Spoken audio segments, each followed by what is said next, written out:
Chapter 108. Yin Shishir didn't want to bother with He Lingxiang, but he kept pestering her. She turned around to look at him, and saw that he was sizing her up with his bloodshot eyes. He was obviously satisfied. Yin Shishir heard footsteps behind her. At the same time, she saw Xiao Shui walking toward her. She grabbed He Lingxiang's shoulder and raised her hand to slap him hard on the face, causing the students passing by to gasp in shock. Xiao Shui, don't. Yin Shishir's head exploded. Xiao Shui actually slapped He Lingxiang? She wasn't an impulsive person. On the contrary, she had always been calm and knew how to wait and see.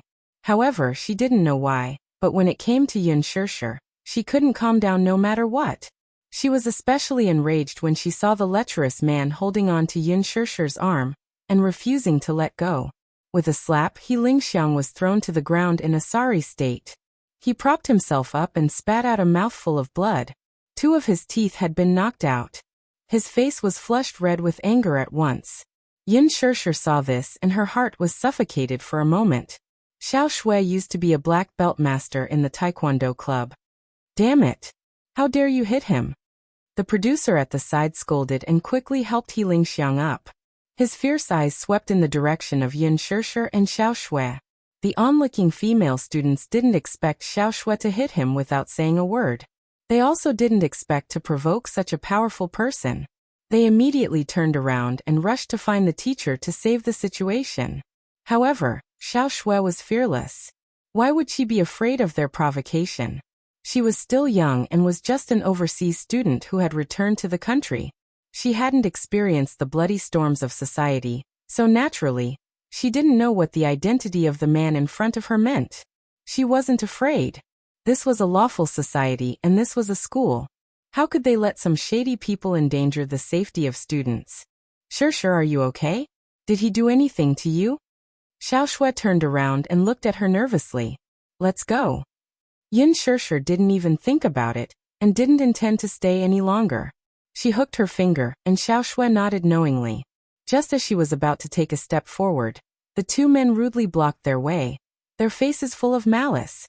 Classmate, you want to run away after beating someone up? Who gave you the guts? What's your name? Which entertainment company is he from? Xiao Shui took a deep breath and said coldly, "Get out of my way." When the producer saw his arrogant attitude, his eyes became even fiercer. What kind of attitude are you using to talk to me here? Xiao Shui frowned. She was a typical tomboy. Without any provocation, she grabbed the collar of the producer. The 2 of them did not agree and started to push each other. Xiao Shui subconsciously protected Yin Shishir. She was afraid that she would be involved in the fight, so she pushed her to the side. However, she didn't expect that she would lose her balance after being pushed, so she felt dizzy and her body leaned back. Boom. He bumped into a human wall. His body was firmly supported by a strong arm. A wisp of unique masculine body fragrance brushed the tip of her nose. It was charming and elegant. Through the high-end shirt, she seemed to be able to feel the man's stalwart and heroic physique, as well as the strong beating of his heart. Chapter 109. Yin Shishir couldn't help but frown in pain. She looked up and saw that in the chaos, the surroundings suddenly became quiet, as if time had stopped. She felt strange and looked in the direction of He Lingxiang and Xiao Shui, only to see that the group of people had already frozen. The funniest one was He Lingxiang. His hand that was holding Xiao Shui's collar gradually loosened. His face was full of shock. His pair of absent-minded eyes stared in the direction behind her, and fear slowly appeared in his eyes. His companion, who was standing beside him, also stared at the person behind her with an extremely strange expression, as if he had seen a ghost. She retracted her gaze in astonishment and raised her head, only to see a fair and clean hand quietly stretching out in front of her. Under the sunlight, the silver buttons on the sleeves of the suit reflected the dazzling light. This was a man's hand, but it was very well maintained. The fingertips were moist and flawless, and the joints were slender. Yin Shishir raised her head, only to be met with a pair of deep, almond-shaped eyes. The handsome man in front of her stood tall and elegant. He looked very young, barely in his 20s, but he exuded a mature and experienced aura. His every movement could not hide the subduing aura of an emperor. This kind of aura was natural. At a glance, One could tell that he was a man who had experienced many bloody storms, and was indifferent by nature. Rather than saying that he was indifferent, it was better to say that he was innately cold. Wherever he stood, this aura melted into the air and spread to every corner. Behind him was a group of tall men in suits and leather shoes. They bowed their heads and stood behind the man. It was like a group of stars worshipping a star. Muyaja. Yin Shishir's expression was a little stiff. Xiao Shui, who was beside her, was mesmerized. She saw the man lowered his head and quietly stood in front of her. His black suit made him look noble and extraordinary. His posture was casual and elegant. The sunlight engraved a gentle and evil shadow on the contours of his face. At this moment, from her angle, there was some backlight, so she couldn't see his face clearly. But even so, she caught a glimpse of his extraordinarily handsome facial features that were shockingly beautiful. They were exquisite, like the work of the gods. His handsome eyebrows and well-defined facial features seemed to be mixed with the noble blood of ancient Europe. He was cold and arrogant, but there was a kind of elegant charm unique to Eastern men between his eyebrows, deep and flirtatious. Without a doubt, this was an extremely handsome man. However, this handsomeness was absolutely not just on the surface. It was as if he was born with it in his bones. He was like an emperor of the ancient times, noble and arrogant. His standing still attracted the attention of the men in suits behind him. They were a little curious about what kind of person could attract their master's attention. So they all looked over, and their gazes fell on her. Yin Shishir suddenly felt like her body was being pricked by sharp needles. She supported herself on her knees and tried to stand up, but ignored the man's outstretched hand. Chapter 110. The man naturally saw the proud and stubborn attitude on her face. He slowly retracted his hand and tightened his sleeves. However, he did not say anything for a long time. His thin lips parted slightly, and the corners of his mouth slowly curled up. Outlining an unfathomable arc, Yin Shishir saw that his gaze was always on her, and she felt a little uncomfortable. She didn't understand. Who was this man? Why was she always able to meet him when she was down and out? Yin Shishir didn't want to pay attention to him. She patted the dust off her body and turned to leave. However, a cold and deep voice came from behind her. "Stop." The man spoke very softly. His words were as precious as gold, but his voice was very pleasant. It was deep and full of magnetism. It was mellow like aged wine. One sip and it was easy to get drunk. She slightly paused and turned around to look at the man. Her eyebrows knitted even deeper. "Mister, what can I do for you? You're leaving just like that?" Muyaja found it funny. Other women couldn't wait to get close to him when they saw him, but she avoided him like he was the plague. Could it be that she was guilty? Muyaja's lips curved into a smile. This unfathomable smile made Yin Shishir feel a little dazzled. She said indifferently, "I'm not familiar with you, right?" Her tone was a little impatient, and even very distant. Hearing this, the attendants behind her were stunned. They had never seen anyone who dared to speak so rudely in front of the young master. It had to be known that with the young master's noble status and background, even the government officials had to be courteous. Therefore, when they saw her being so rude, their faces immediately showed disgust. However, the man wasn't angry at her cold expression. He took a few steps closer to her, and the smile on his lips deepened. He whispered in her ear, "Not familiar? But we've slept together." Yin Shishir's face was tense for a moment. She smiled faintly, but her voice was cold. "Mr. Mu, so you're shameless?" Shameless? Is that shameless?" Muyaja smiled deeply. "Do you want to see something even more shameless?" She naturally didn't know the identity of the man in front of her, and Xiao Shui naturally didn't care about the origin of the man, but it didn't mean that he Lingxiang and the others didn't know. She was so close to him, so flirtatious, that everyone present was even more shocked. Especially He Lingxiang's group. They more or less understood the status of men. He Lingxiang had been in the circle for so many years, and had seen countless people. He more or less had to be clear about the people and families at the peak of the world. After all, he couldn't simply offend them. Who exactly was this mysterious young man? They had never seen him before, and they didn't know what his identity was. However, there were some familiar faces in the crowd behind the man. Although they were now bowing their heads and following behind the man submissively, any one of them was a big shot in the underworld who would cause people to change their faces. For example, the middle-aged man standing at the back of the group was one of the top bosses in the capital.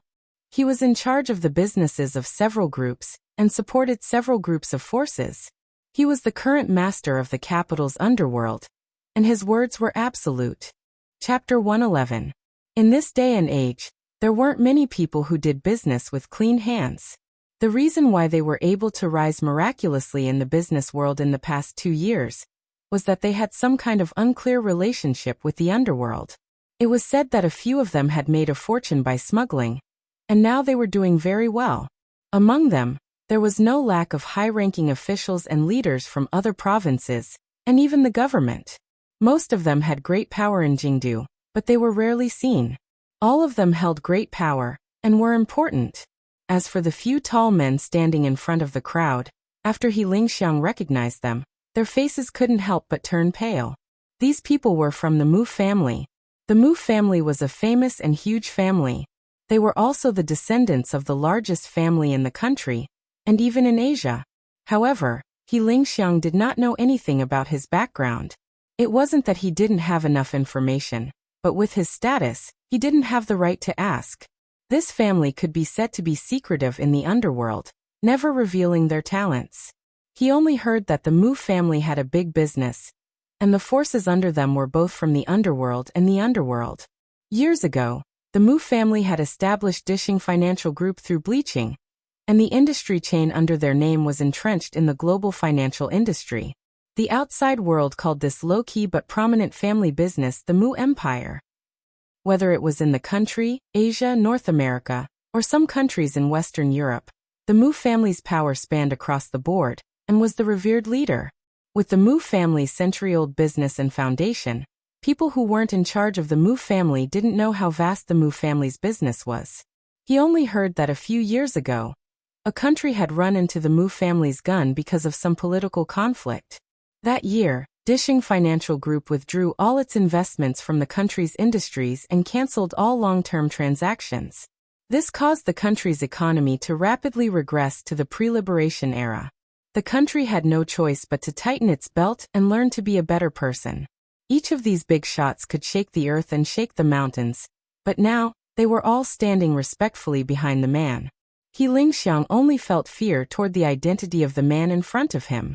However, this Yun Shishir dared to give this man a hard time in front of so many people? He Lingxiang sneered in his heart.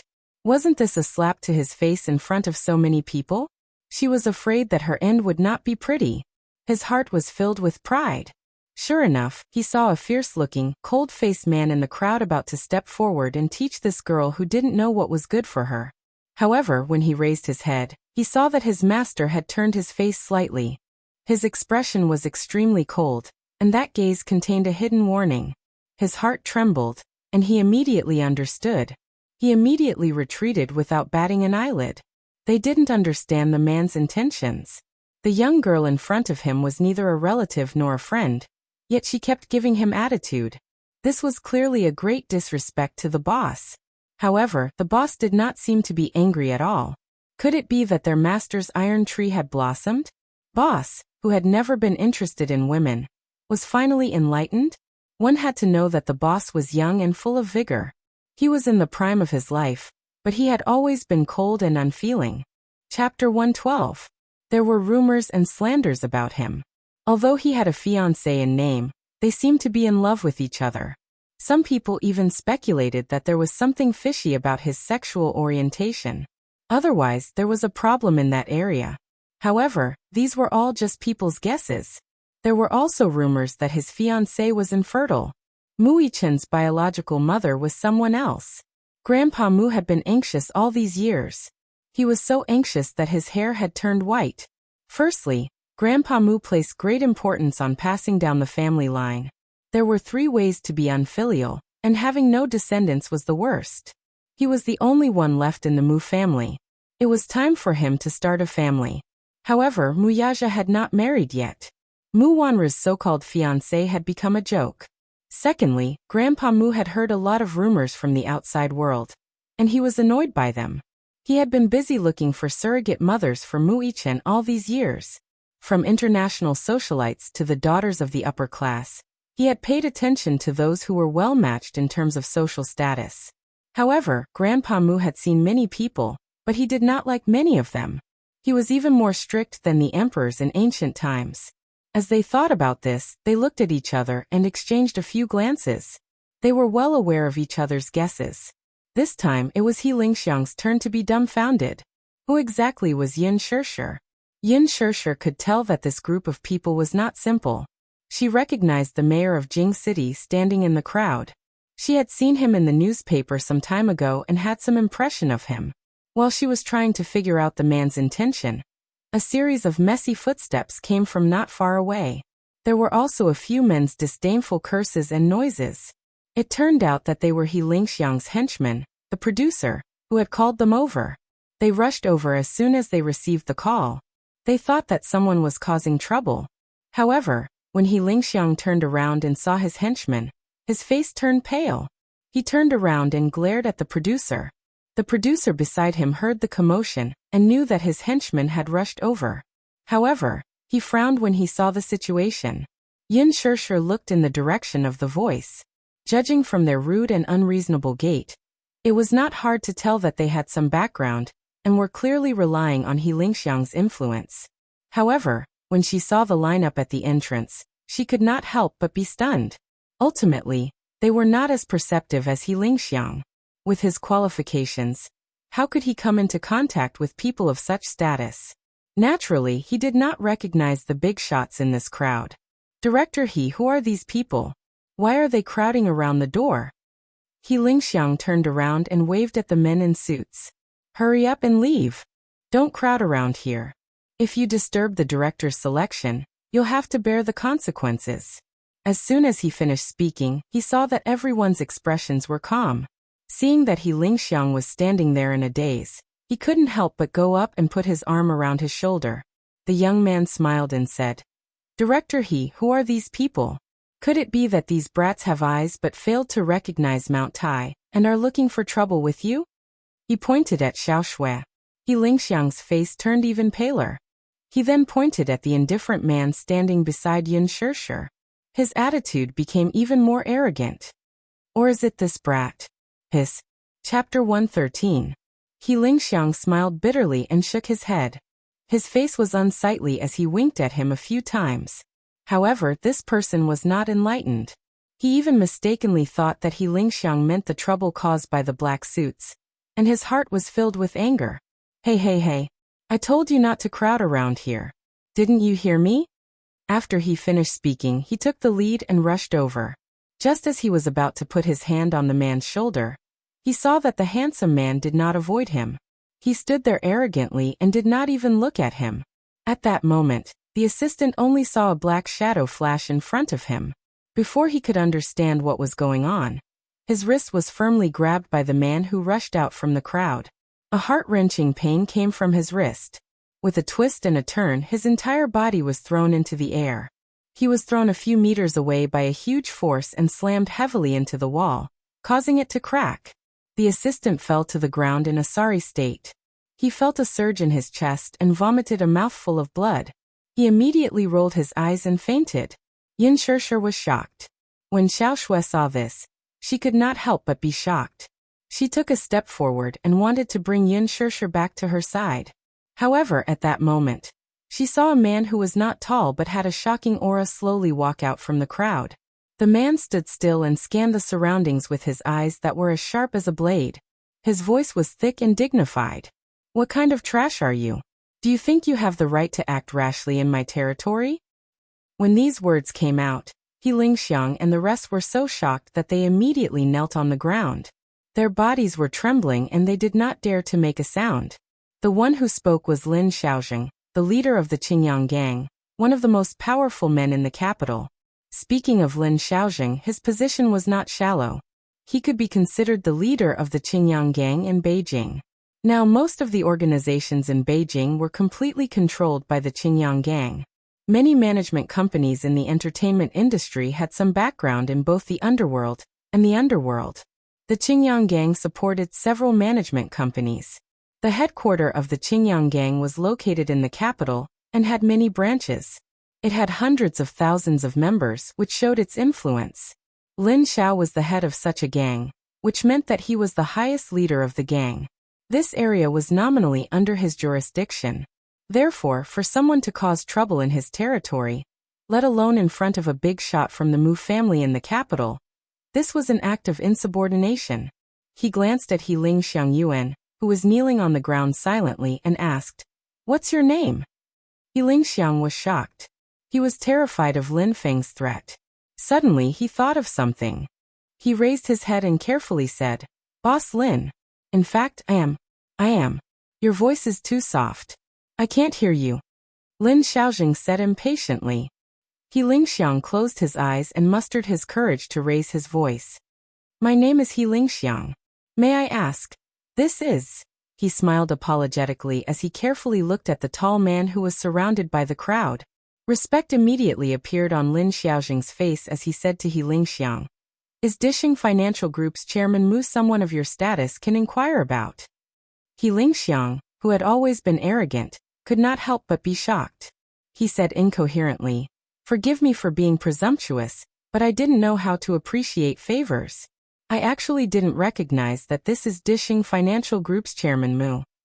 Chapter 114. He was trembling with fear when he was suddenly interrupted by an abrupt voice. "What's the matter? Why are there so many people at the entrance?" Lin Fengtian had just walked out of the audition venue when he vaguely heard a strange commotion downstairs. He hurried over, only to see such a scene. While he was still in shock, he caught sight of the slender figure in the crowd and said with a curious expression, "Chairman Mu. What brings you here today?" Mu Yaja glanced at him coldly, but did not bother with him. In such a big company like Huanyu, Lin Fengtian was, without a doubt, the most wily old fox. Unfortunately, this person was a little special and had some tricks up his sleeve. He was a rare talent, so Mu Yaja could not be bothered with him. Lin Fengtian chuckled. He turned his gaze and saw Yun Shishir, who was tightly protected by Xiao Shui, and understood what had happened. "Brother Mu." Suddenly, a shy and sweet figure barged in. Everyone turned around and saw a well-dressed girl in an aqua blue pleated dress running toward Mu Yaja happily. She pushed away Yun Shishir, who was standing in front of Mu Yaja. Where did this woman come from to block Brother Mu? What an eyesore! She secretly glared at Yun Shishir before turning to face Mu Yaja with a charming smile. "Brother Mu, why are you here? Did you specially come here to see me?" Lu Jingtian, 20 years old, was the eldest daughter of the capital's military and political elite. She was also the top socialite of the upper class. The Mus and Lus had been on good terms for generations, so there was a rumor that Lu Jingtian was originally the crown princess that old Master Mu had his eyes on.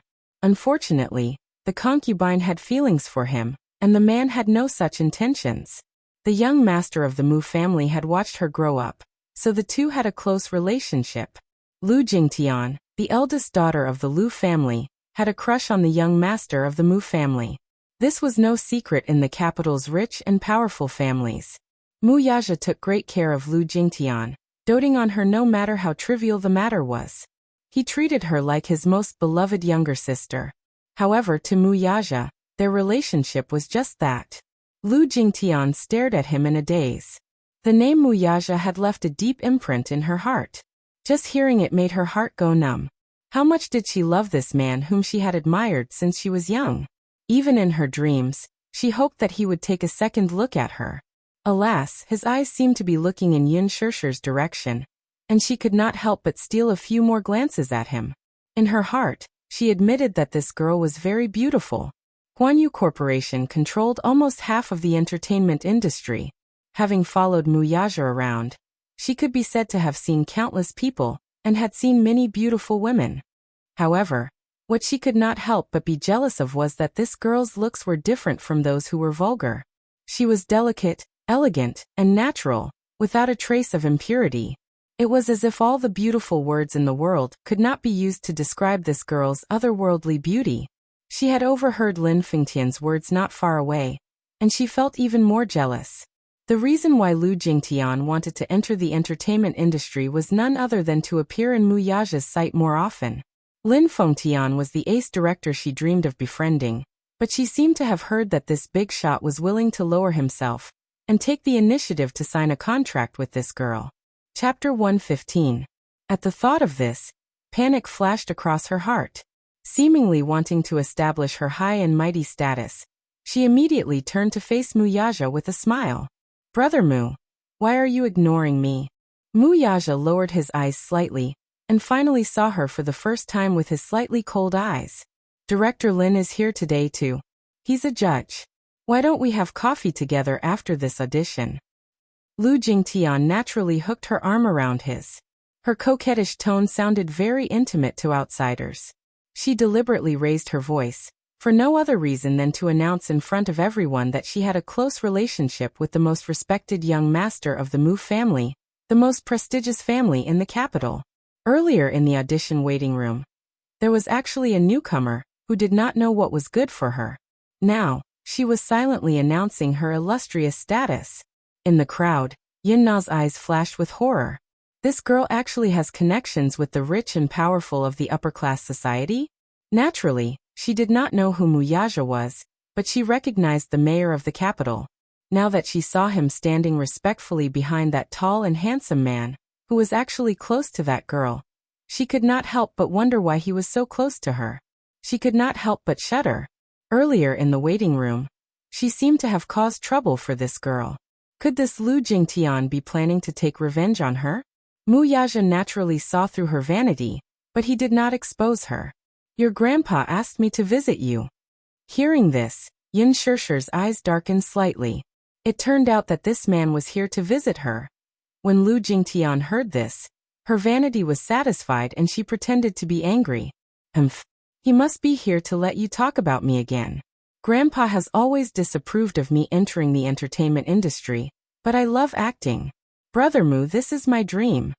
Muyaja's lips curled into an elegant smile, but he did not say a word. Lu Jingtian continued, "Brother Yaja, didn't you invest in this movie? Jingtian really wants to play the female lead." Muyaja took a step forward with Lu Jingtian following closely behind him. Behind them was a mighty entourage. The crowd gradually moved further and further away, just like an emperor in ancient times patrolling the land under his control, proud and noble. "Let's go, Shishir, and the girl beside you." This girl I'll drive you," Lin Fengtian said. Everyone walked to the door. When Xiao Shui saw the shiny black Rolls-Royce Phantom, her soul almost left her body. Like a happy child, he circled the car a few times. Good heavens! Rich people. This car was an imported antique. Lin Fengtian, who was watching from the side, was stunned. This little girl. "Brother Lin." Xiao Shui immediately pinched her orchid fingers and came up to him. "Can I take a few selfies?" she said as she pointed at the luxury car beside her. "It's right beside this car." "Sure," Lin Fengtian agreed. She immediately took out her phone and took a few selfies beside the car.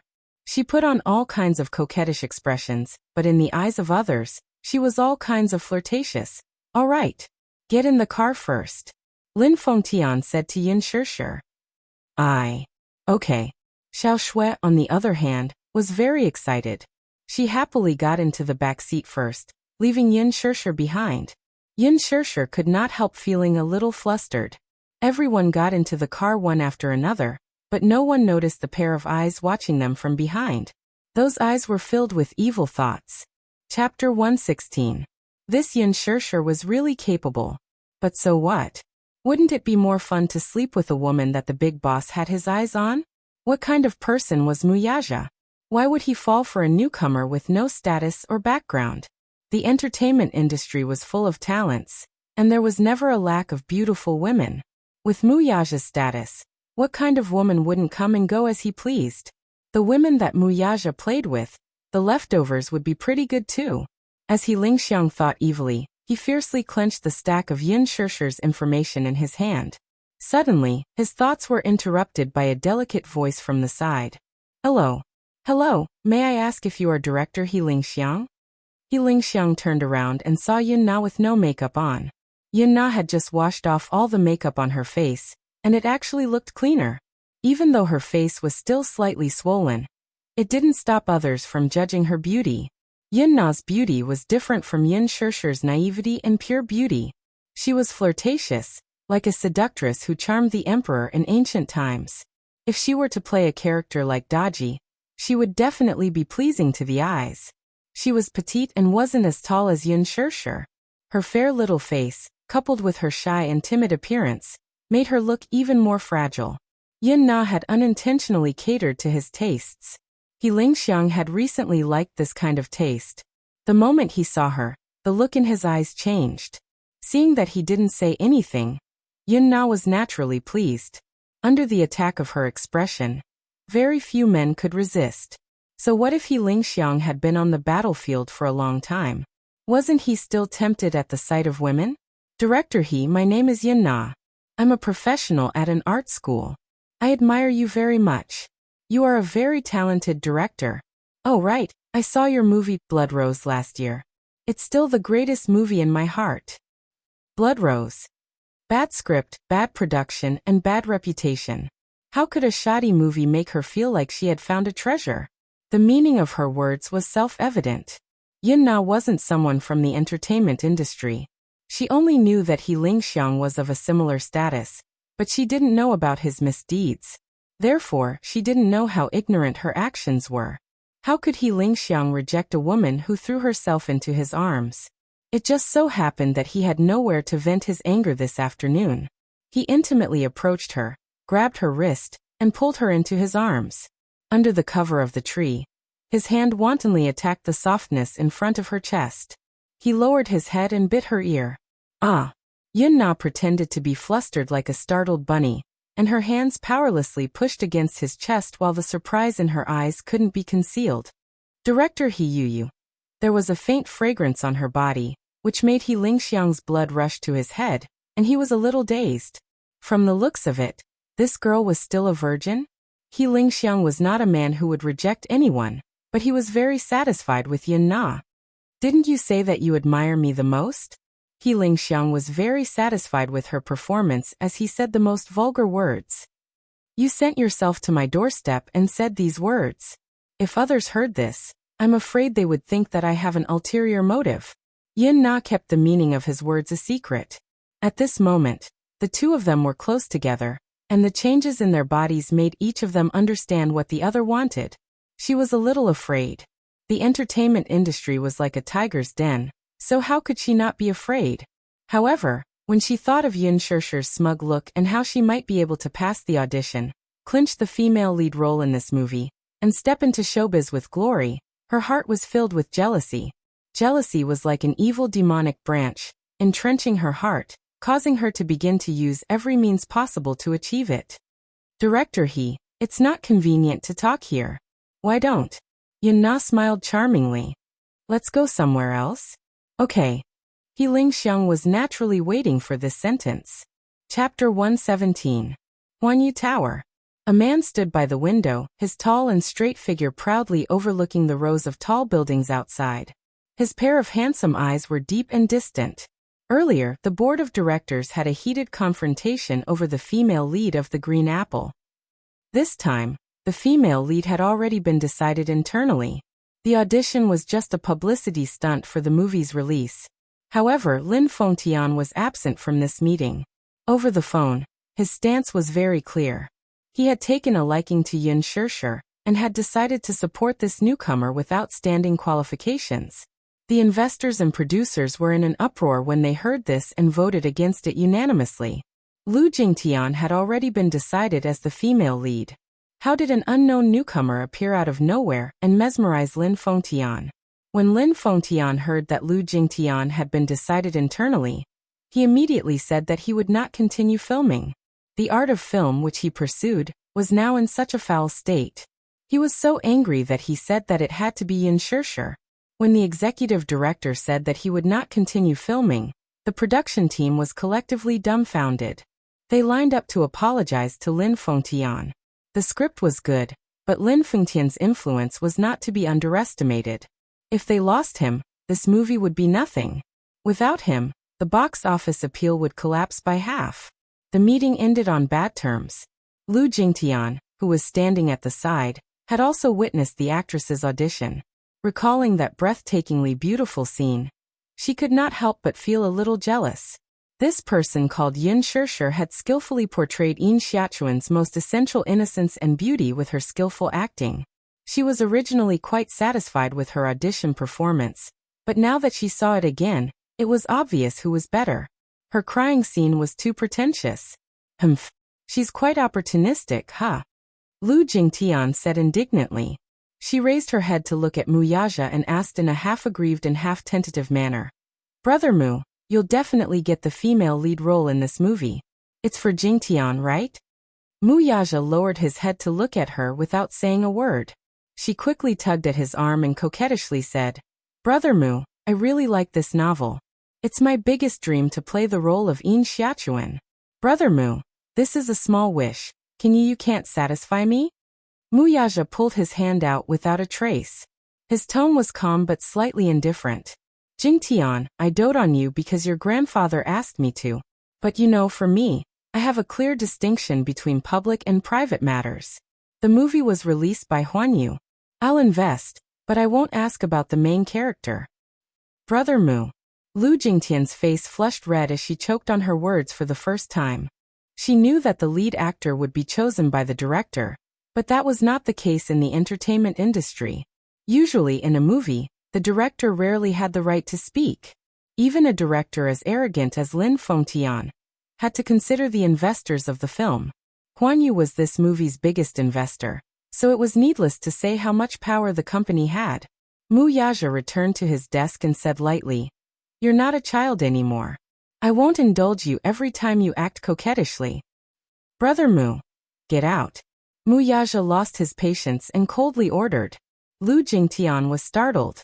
She knew that he had lost his patience, so she did not dare to anger him further, and retreated resentfully. Just as she left, Aaron knocked on the door and entered. Chairman Mu. Mu Yaja leaned gracefully against the back of his chair, and looked at him with a pair of sharp eyes. Chapter 118. For some reason, the man's deep gaze made him shudder. He suddenly felt uneasy. Perhaps due to his guilty conscience, he did not even dare to raise his head.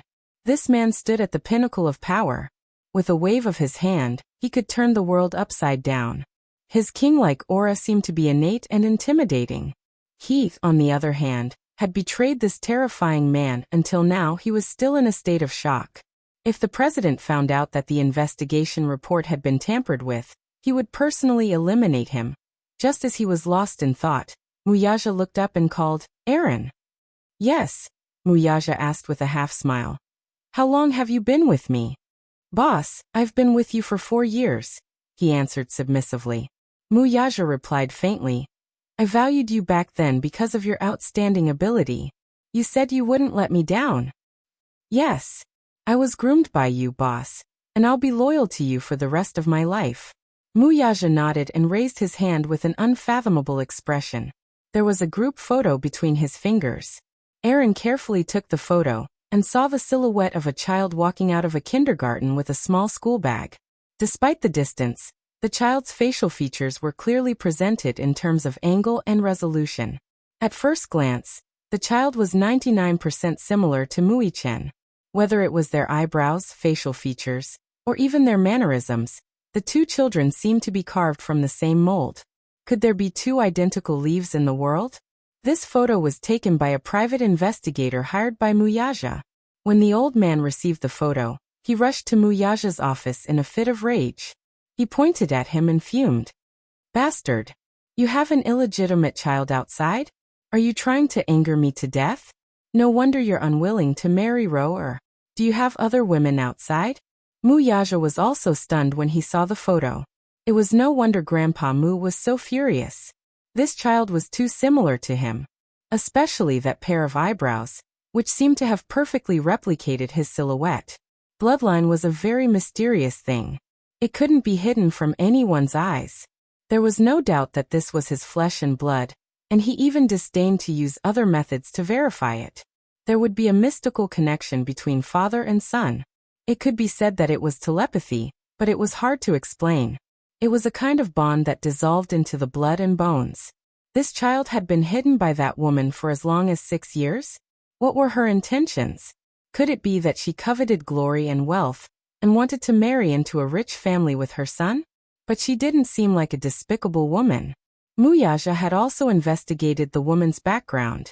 Alan had also given him an investigation report, and there was no problem. Unless someone had tampered with the report. Who could it be? Therefore, he couldn't help but suspect this personal assistant. Could it be that his closest assistant was disloyal to him?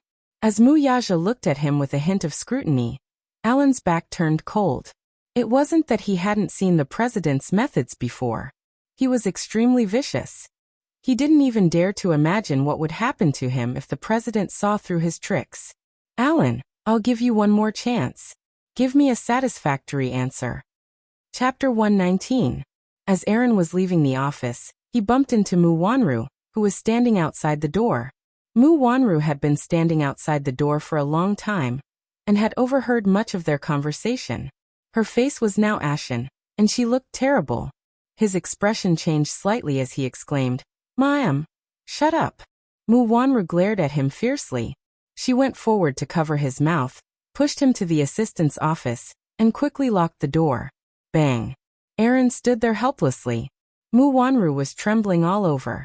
With her back against the door, her body slid helplessly as if she had fallen into a state of great fear and uneasiness. "Ma'am, are you all right?" Aaron looked at her worriedly. Mu Wanru looked extremely disheveled. Her face was as dark as a sheet of white paper. "What did he say to you? Did you tell him?" She glared at him as if she was on the verge of drowning. "The CEO asked me to reinvestigate Yin Shirshir's identity. Everything, big or small, must be thoroughly investigated, including that and the child." Aaron looked at Mu Wanru again, only to see her face turn uglier. "You can't." Mu Wanru's eyes were instantly piercing. "You'll get me killed if you do this." Alan took a deep breath, and a complicated feeling resonated in his chest. "I can't betray the CEO again." His face turned pale with pain, and his handsome face contorted. "I've already betrayed him once. How will he know if you don't tell him?" Mu Wanru was like a drowning person who had come back from the jaws of death. Her voice trembled with fear. "If that child is really the CEO's flesh and blood, isn't it good to investigate it thoroughly?" "No." "Why?" he asked in confusion. Mu Wanru, of course, could not tell him why. Why? If the child's identity was found out, Yin Tianyu would be taken back to the Mu family as one of the future heirs of the Mu group.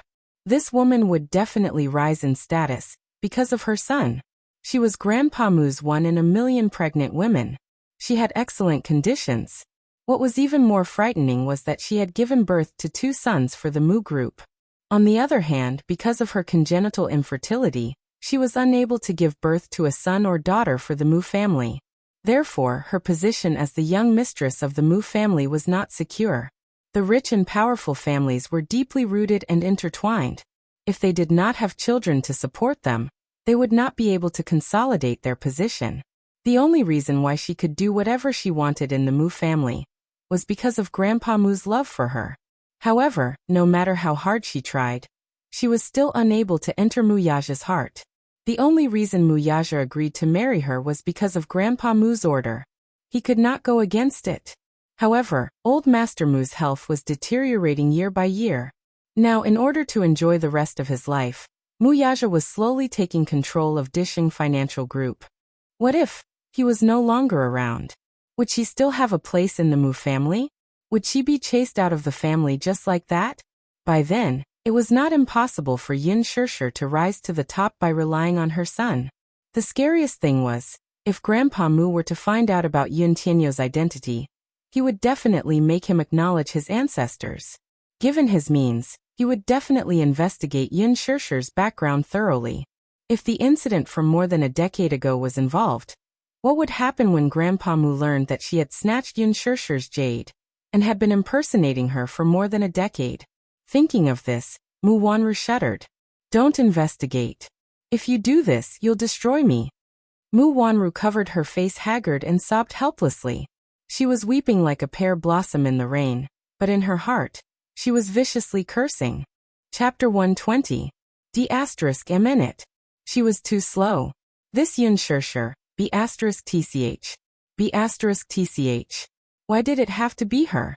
Why did it have to be her? Was she going to watch as the wealth and glory that was within her reach was snatched away by her? Looking at her pitiful appearance, Alan's heart ached as if it had been crushed. As a man, no one could reject a weak and helpless woman. Aaron, help me. Mu Wanru begged him. She leaned on his chest weakly and helplessly. Her hot tears dampened his shirt. I can't let that child return to the Mu family. Alan, I know you like me. This is the last time. Help me, okay? Mu Wanru's tears flowed down her cheeks. Alan's heart skipped a beat, and he looked at her in disbelief. She knew? They had been classmates in university for 4 years. Her gentleness, beauty, pride, and confidence had always been the most beautiful thing that he yearned for. He loved this girl from the bottom of his heart, but he had never shown it. Because from the beginning, he knew that she was a dream that he would never be able to reach in his life. He was so humble that he could not even confess his feelings to her. He could only look at her silently from afar. After graduating from university, he entered Dishing Financial Group and became Mu Yaja's personal assistant. It was only then that he realized that the man in her heart was as perfect as a god. Wanru, just this once. This is the last time. If you promise to help me, I'll do whatever you want me to do in the future. Mu Wanru begged again. Alan's brows furrowed. Clearly he was still struggling.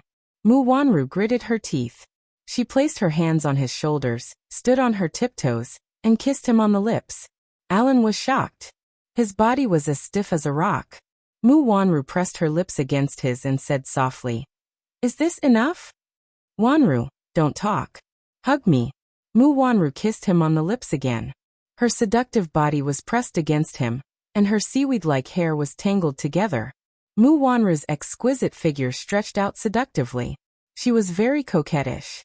She usually took great care of her skin. Her exceptional beauty and sexy figure were enough to make any man's heart beat faster. Alan could no longer hold it in.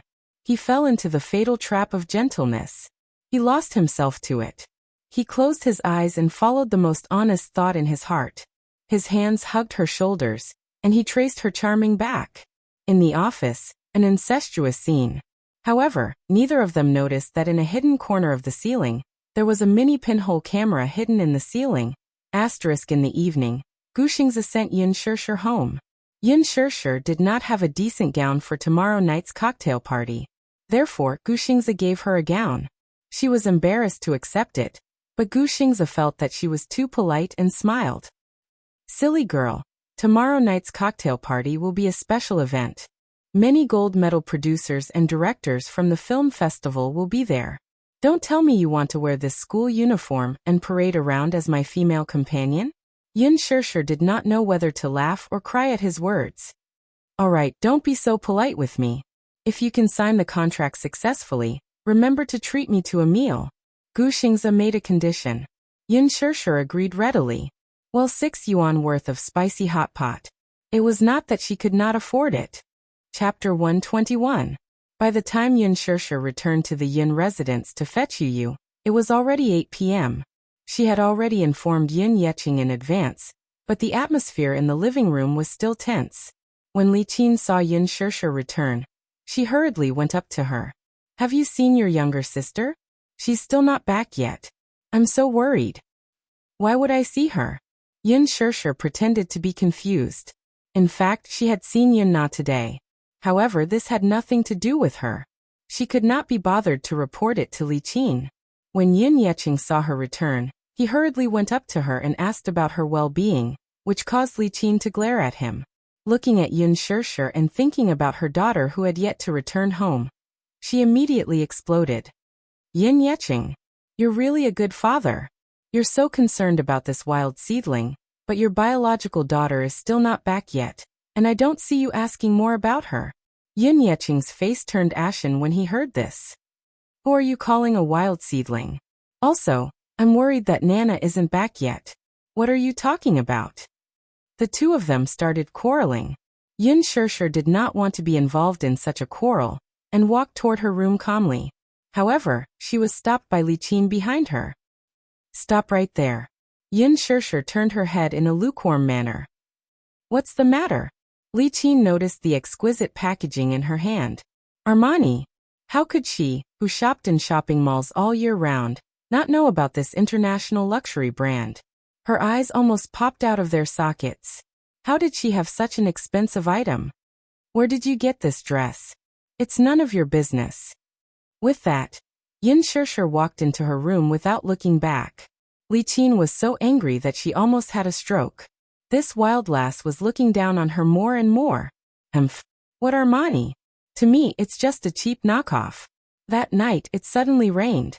Yin Shirshir decided to sleep over at the Yin residence, and went to bed early with Yu.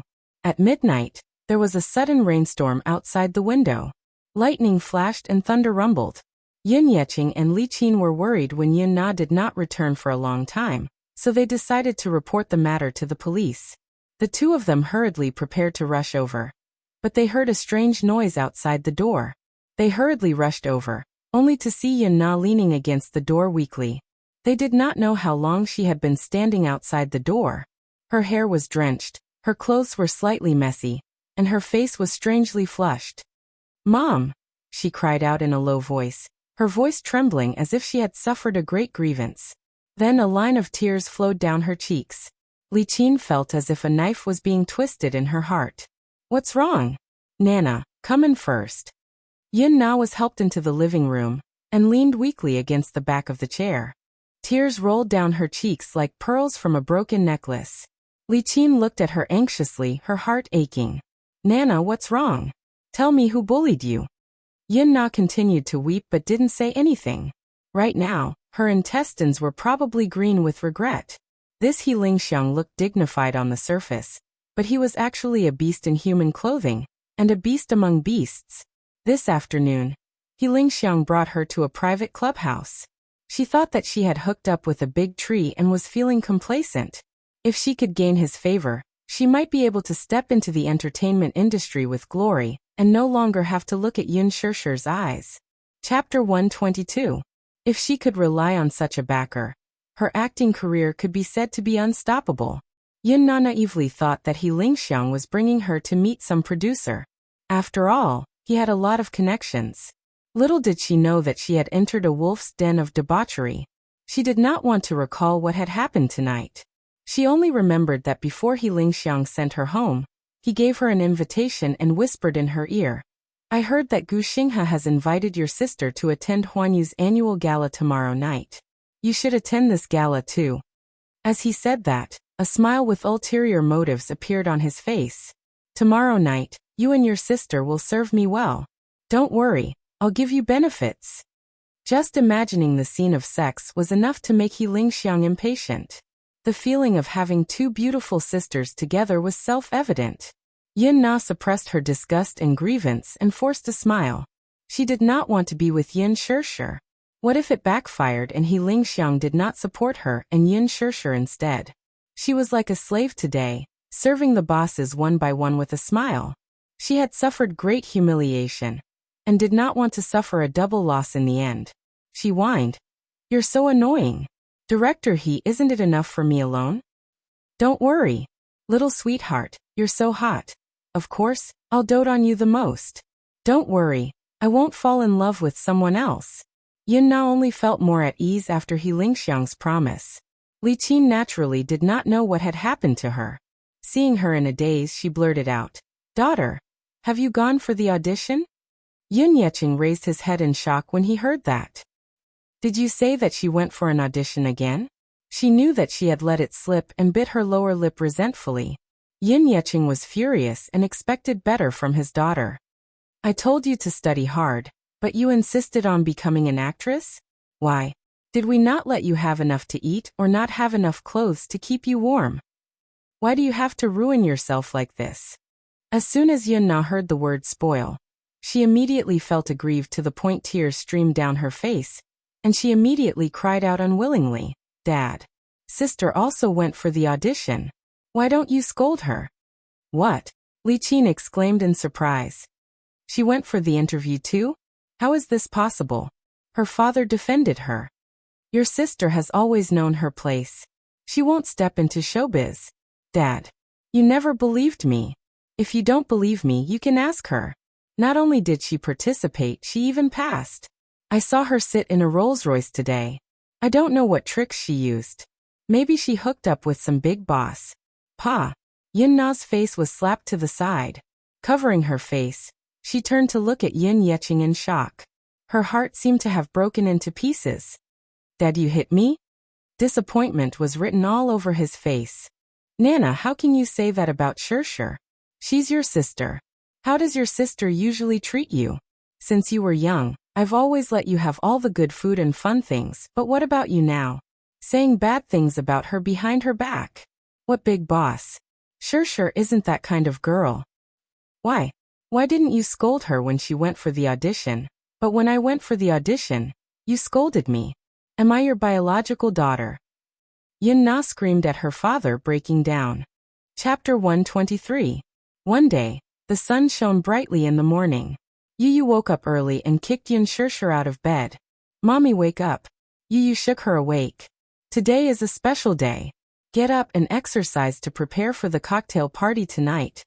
Yin Shirshir was shocked. Baby, how did you know that I'm going to the cocktail party tonight? Yu looked at her coldly. I also know that you're Gu Xing's female companion. Yin Shirshir was dumbfounded. How did you know? Yu held his forehead helplessly. How could he let his stupid mommy know that he was the one who arranged all of this? No matter what, work hard and earn money to support the family. Yu's future wife will depend on you, mommy. He knew how boring work in the entertainment industry was. On the surface, the stars were shining brightly, but very few people knew how hard it was behind the scenes. Therefore, he had to urge his precious mommy to exercise and improve her physical strength. Sob. No, you don't get married. Just take care of mommy for the rest of my life. Yin Shirshir hugged Yu tightly. The mother and son changed into casual clothes and ran a few kilometers in the morning. Huanyu Corporation's annual cocktail party was at 7 o'clock in the evening. After yesterday's embarrassment, Yin Na felt uncomfortable all over. When she woke up, there was no one in the house. She felt hungry and wanted to find something to eat in the fridge. However, when she passed by Yin Shirshir's room, she stopped in her tracks and glanced at it silently. She was a little tempted. She was curious and suddenly wanted to know what was in Yin Shirshir's exquisite bag. She heard from her mother that Yin Shirshir didn't come home yesterday with an exquisite luxury bag. She couldn't help but recall what he Lingxiang told her yesterday. Gu Xingze invited her to Huanyu's cocktail party to be his female companion. Yin Na was extremely jealous when she heard that. Gu Xingze was a godlike figure in her heart. How could a bastard like Yin Shirshir be worthy of being Gu Xingze's female companion? The more she thought about it, the more jealous she became. She did not know what kind of vixen this Yin Shirshir was. What right did she have to gain the favor of so many producers and directors? She had worked so hard and sacrificed so much just to get the chance to attend tonight's gala. Yet she had done nothing and was just trying to curry favor with the rich and powerful. At most, she was just a plaything for the rich and powerful for a while. Once they got tired of her, they would throw her away. Get rich? What wishful thinking. Yin Na walked to the door and tried to open it. The door wasn't locked. This idiot was still so unguarded. She thought proudly and walked in confidently. Yin Shirshir's room was very clean. The bedsheets were neat, the quilt was folded neatly, and the desk was neatly tidied. With a light sniff, the room was still filled with an elegant fragrance. Chapter 124. Yin Na sat in front of the desk and rummaged through the drawers. They were all textbooks, notes, pens, erasers, and a framed photo of her with her father. She flipped through them again. They were all extracurricular exercise books and exercise books. Just looking at them gave her a headache. She muttered softly, bookworm. After rummaging through them for a long time, she did not see anything good. Turning around, Yin Na wandered to her shabby wardrobe again. She opened the wardrobe and saw old clothes that had been washed white, until she saw the exquisite handbag. Armani, it was actually Armani. She flipped it out and saw that it was an exquisite and luxurious gown. Oh my God, this was Armani's latest product released this spring. Yin Na often shopped in shopping malls, so she knew some of the expensive brands. She liked to dress up, but those clothes were too expensive. Her mother did not allow her to buy them because she felt that it was too extravagant. However, looking at Yin Shirshir's gown, who gave it to her, Yin Na had seen this gown at a fashion show on TV before. She liked it very much.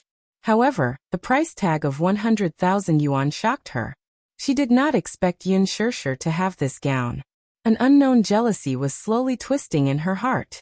Why? Why was she treated so well? Why was she chosen by so many directors and given such a beautiful and expensive gown? She was clearly such a lowly B***starred, but she was treated so well by her father when she came back.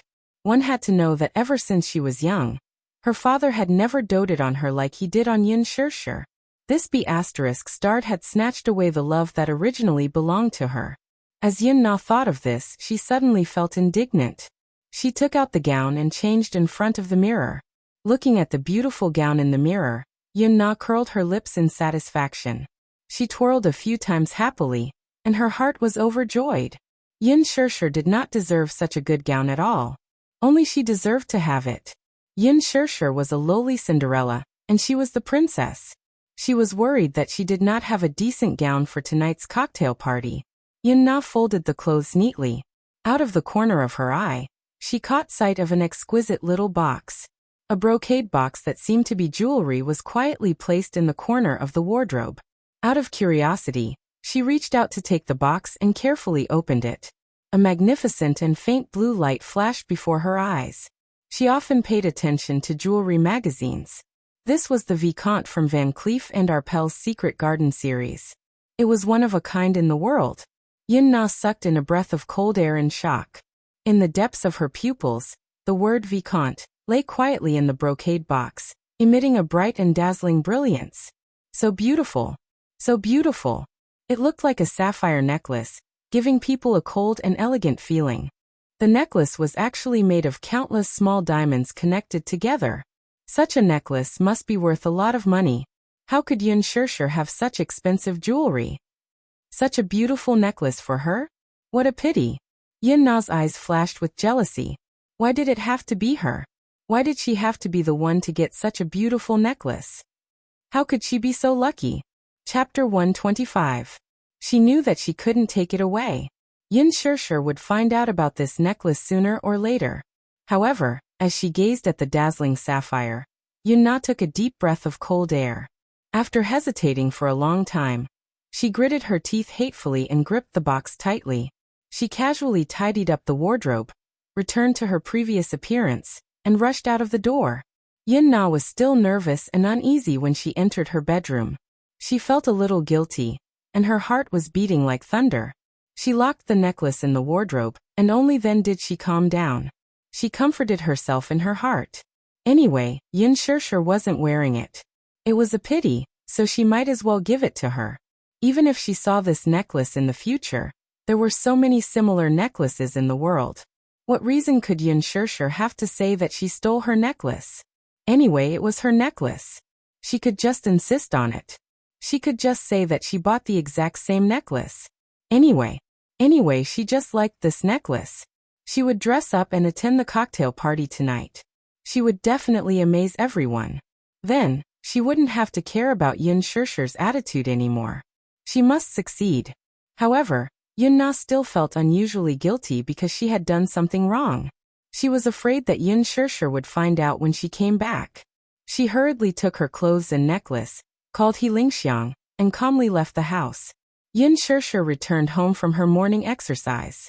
She planned to tidy up and go to the cocktail party. However, when she returned to her room, she found that it was a mess. The gown and necklace she had prepared were all gone. She panicked for a moment. Yu couldn't help but be shocked. He even suspected that a thief had broken into the house. However, he only understood when he saw the earrings that Yin Na had unintentionally left on the floor. His eyes couldn't help but turn cold. There was no lock in the room. He originally thought that Yin Na would learn from her mistake and wouldn't dare to go against his mother. Who knew that he would still be so bold? The phone screen suddenly lit up. Yin Shirshir saw that it was an unfamiliar number. She hesitated for a moment before answering the call. The phone screen suddenly lit up. She saw that it was an unfamiliar number.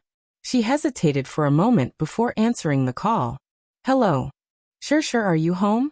Gu Xing's gentle voice came from the other end of the phone. Yeah, I'm at home, Gu Xingzi said. Okay. Do you live in Ping'an district? I'll be right there. Yes. However, something happened. Yin Shirshir rubbed her forehead with a headache. She looked back at her room and sighed helplessly. I'm really sorry. I might not be able to attend tonight's party. What happened? For some reason, even Gu Xingzi did not notice the tension in his words. Today he was in a good mood. He was even looking forward to tonight's banquet. Now that he heard that Yin Shirshir was not going to the banquet, he felt an inexplicable sense of loss. What happened? Yin Shirshir replied. My gown. I don't know where it went, and the necklace you borrowed. Lost? I'm not sure. When I got home, my room was in a mess. I was careless and forgot to lock the door. Gu Xingzi heaved a sigh of relief when he heard that. Oh, I thought it was something serious. His manager, Qin Zhou, who was eavesdropping on the conversation, couldn't help but cry out in frustration. Chapter 126. Oh, my little ancestor. That secret garden necklace is the treasure of Empress. Great-grandmother, how could you lose it? This necklace had a long history. He had mustered up his courage to borrow it from the director behind the CEO's back. If the boss were to find out, he would be in deep trouble. Forget it. Let her come over first. It's still early. It's not too late to pick out another gown from Empress. Qin Zhou made a decision at the side. Gu Xingzi's car was parked at the entrance of Ping'an district. The extended, luxurious Bentley attracted the attention of the neighbors in the neighborhood. In a slum like this, these commoners had never seen such a luxurious car before. For a moment, they crowded around the car and pointed at it with envy in their eyes. Yin Shirshir hurriedly got into the car and drove off. The neighbors couldn't help but start whispering to each other as they looked at the back of the car. Isn't that the child from the Yin family? Oh, she's called Yin Shirshir. I heard that she's Yin Yeqing's illegitimate daughter. Illegitimate daughter? Why did I hear that she's the child of Yin Yeqing and his ex-wife? Who knows if she's Yin Yeqing's biological daughter? How does she resemble Yin Yeqing? Sigh, that old Yin has been cuckolded for who knows how many years. He's even raising a bastard child for someone else. The Bentley sped all the way to the busiest shopping mall in the capital. Empress was a luxury fashion brand favored by the capital's wealthy socialites and movie queens. The interior of the store was luxuriously decorated. From the top-notch handmade gowns from Milan Fashion Week to a series of luxury brands from Italy, Empress was the capital's most eye-catching fashion icon. Therefore, not just anyone could step into this place. Even a third-rate celebrity could not cross such a high threshold. Therefore, when Qin Zhou solemnly handed Yin Shirshir over to the image director, Alan, this woman who had always served the celebrities and socialites, had a dazed look on her face. Manager Qin, what's going on? Alan, this is Xingzi's female companion. Qin Zhou smiled, the meaning in his eyes self-evident. With Qin Zhou's explanation, Alan naturally understood. However, she was very puzzled. With Gu Xingzi's status, why would he let such an unknown girl be his female companion? As the chief image director, she often went in and out of the upper class. At this level, she knew the background of all the noble ladies in the capital. However, she was a little confused as to the name of this little girl.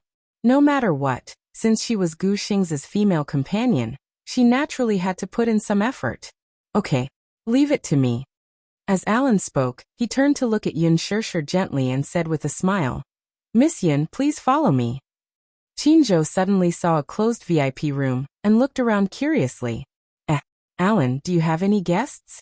As soon as he finished speaking, he saw the door of the VIP room open from the inside. A man in a neat suit walked out of the room.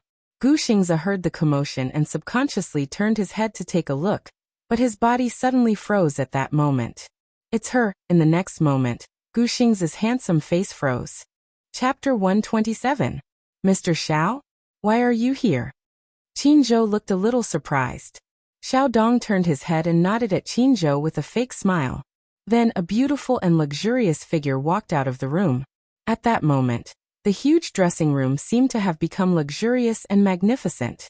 Han Yuyan was wearing a gorgeous long gown. Her makeup was exquisite and delicate. Her eyes were bright and beautiful. It was as if they could steal people's souls. Yin Shirshir swept her gaze over as well, and her breath caught in her throat. So beautiful. She didn't pay much attention to the entertainment industry, so she didn't recognize the beautiful woman in front of her. She was one of the 4 most popular actresses, Han Yuyen. Han Yuyen was currently the most popular actress in the Star Altar. She was a valuable A-list actress. When she was 16, she debuted with the youth movie Bamboo Dragonfly. She was called a pure and innocent girl right after her debut. She was sought after by millions of fans and became famous in the film industry. Bamboo Dragonfly was director Lin Fengtian's first film. With this film, Lin Fengtian won the Best Director Award at the 100 Flowers Film Festival and the Golden Badge Awards. At that time, the male lead, Gu Xingze, was called the National School Hunk because of this film. Han Yuyen was called the National First Love and became the goddess in the hearts of many young men. Since then, Lin Fengtian had also made many newcomers famous. His fame was at its peak. The female lead in his movie was known as Lady Feng. However, no matter how many actresses he made famous, they could not be compared to Han Yuyen's fame. Han Yuyen's position in the domestic film industry was unparalleled. No one could compete with her. At that time, Gu Xingze and Han Yuyen were called the most compatible couple on the screen. They worked together in a few TV dramas and movies. There was even a rumor that the two fell in love with each other and started dating secretly. However, not long after, Han Yuyen quickly became one of the 4 young masters of the capital.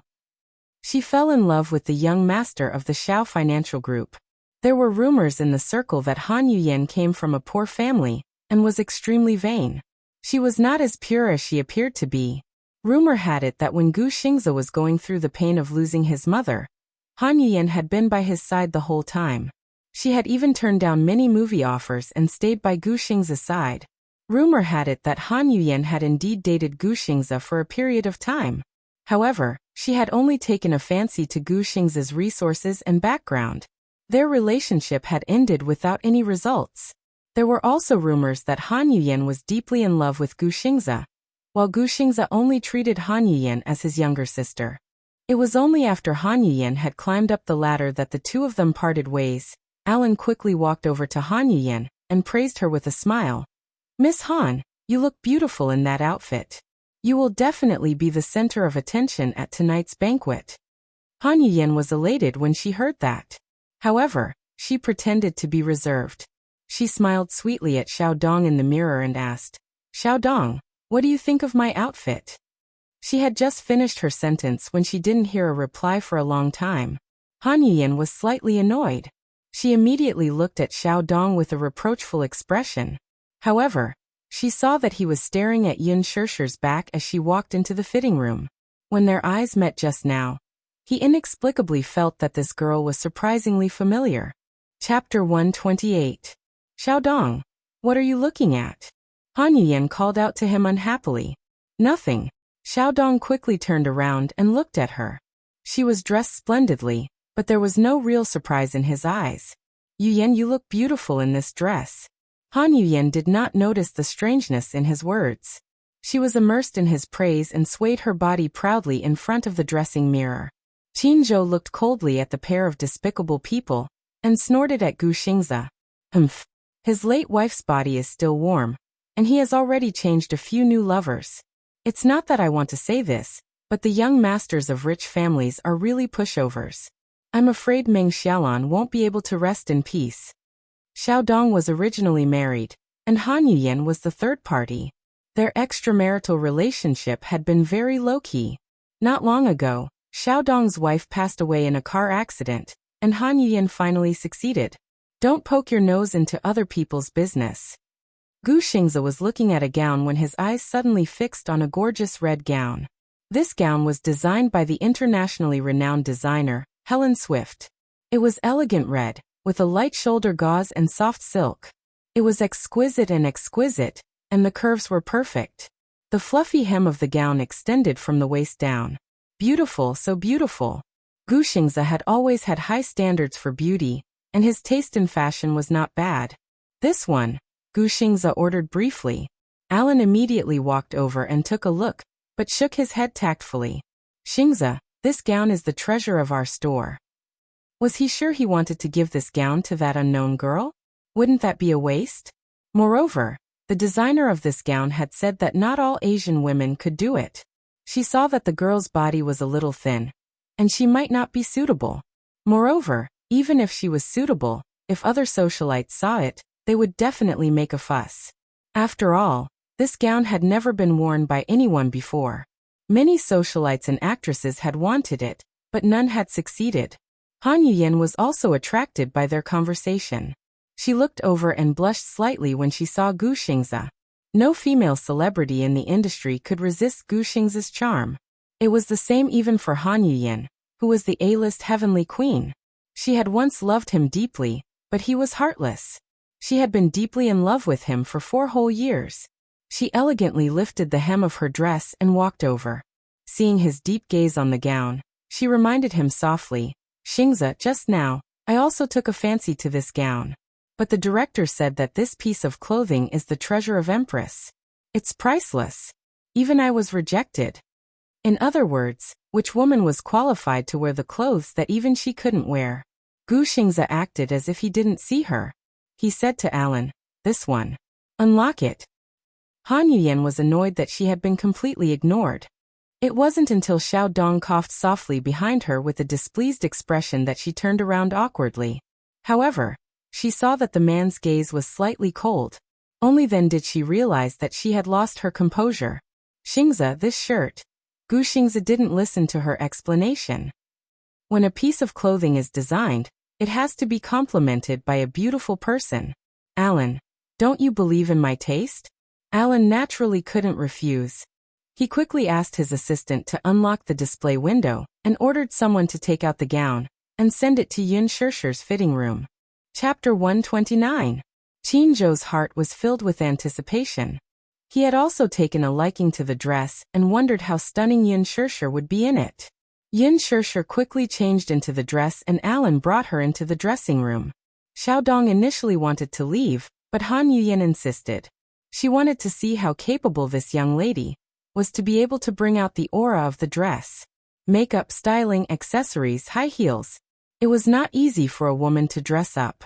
Xiao Dong and Han Yuyan were already impatient, but Gu Xingzi was patiently reading a fashion magazine on the sofa. The door to the dressing room suddenly opened, and Yun Shishir gracefully strode out with her gown in hand, attracting everyone's attention. Amidst Qin Zhou's amazement, Gu Xingzi put down the magazine in his hand and saw Alan carefully pushing Yun Shishir in front of him with a face full of admiration. Xingzi, look, are you satisfied? Alan continued to praise her as he spoke. I really didn't expect Miss Yun to be able to bring out the aura of the dress perfectly. Miss Yun is the most elegant lady I've ever seen. If Miss Helen sees her, she'll definitely like her. Gu Xingzi looked at Yun Shishir, and with just one glance he could not help being attracted to her. He had been in the entertainment industry for many years and had seen countless people. However, at this moment, he couldn't help but marvel at the wonder and beauty of the creator. Beautiful. Extremely beautiful. Yun Shishir stood with her hands on her waist, looking noble and elegant. The red dress accentuated her exquisite and graceful figure. The soft satin clung tightly to her body, making her look sexy but not revealing. At the same time, it understated the nobility and restraint of the aristocracy. This was a dress that combined the mysterious sexiness of the East with the noble and elegant elements of Europe. It was tailor-made by a top designer and a top designer. This dress was worth a lot. Alan's evaluation was that Yun Shishir perfectly brought out the value of this dress.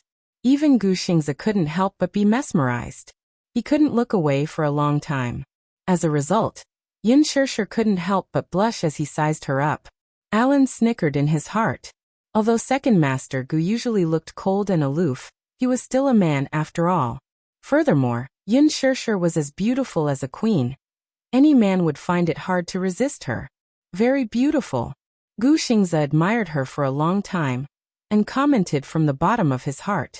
It was a simple word, but it couldn't hide his amazement. Yun Shishir smiled faintly. She didn't seem to be overly proud of herself because of his comment. She looked at Qin Zhou respectfully and politely. Qin Zhou nodded even more diligently. Shirshir. Thank you. Yin Shirshir smiled and elegantly turned around to look at herself in the mirror. She completely ignored the burning gaze from the side. Xiao Dong didn't expect that there would be a woman who was so beautiful. At this moment, all his attention was on her. The dress was beautiful, but what was even more beautiful was Yin Shirshir's noble and restrained aura. Any man would be mesmerized by her. And he was no exception. Han Yin's eyes reddened. A woman's jealousy was very strong. She was like a proud peacock.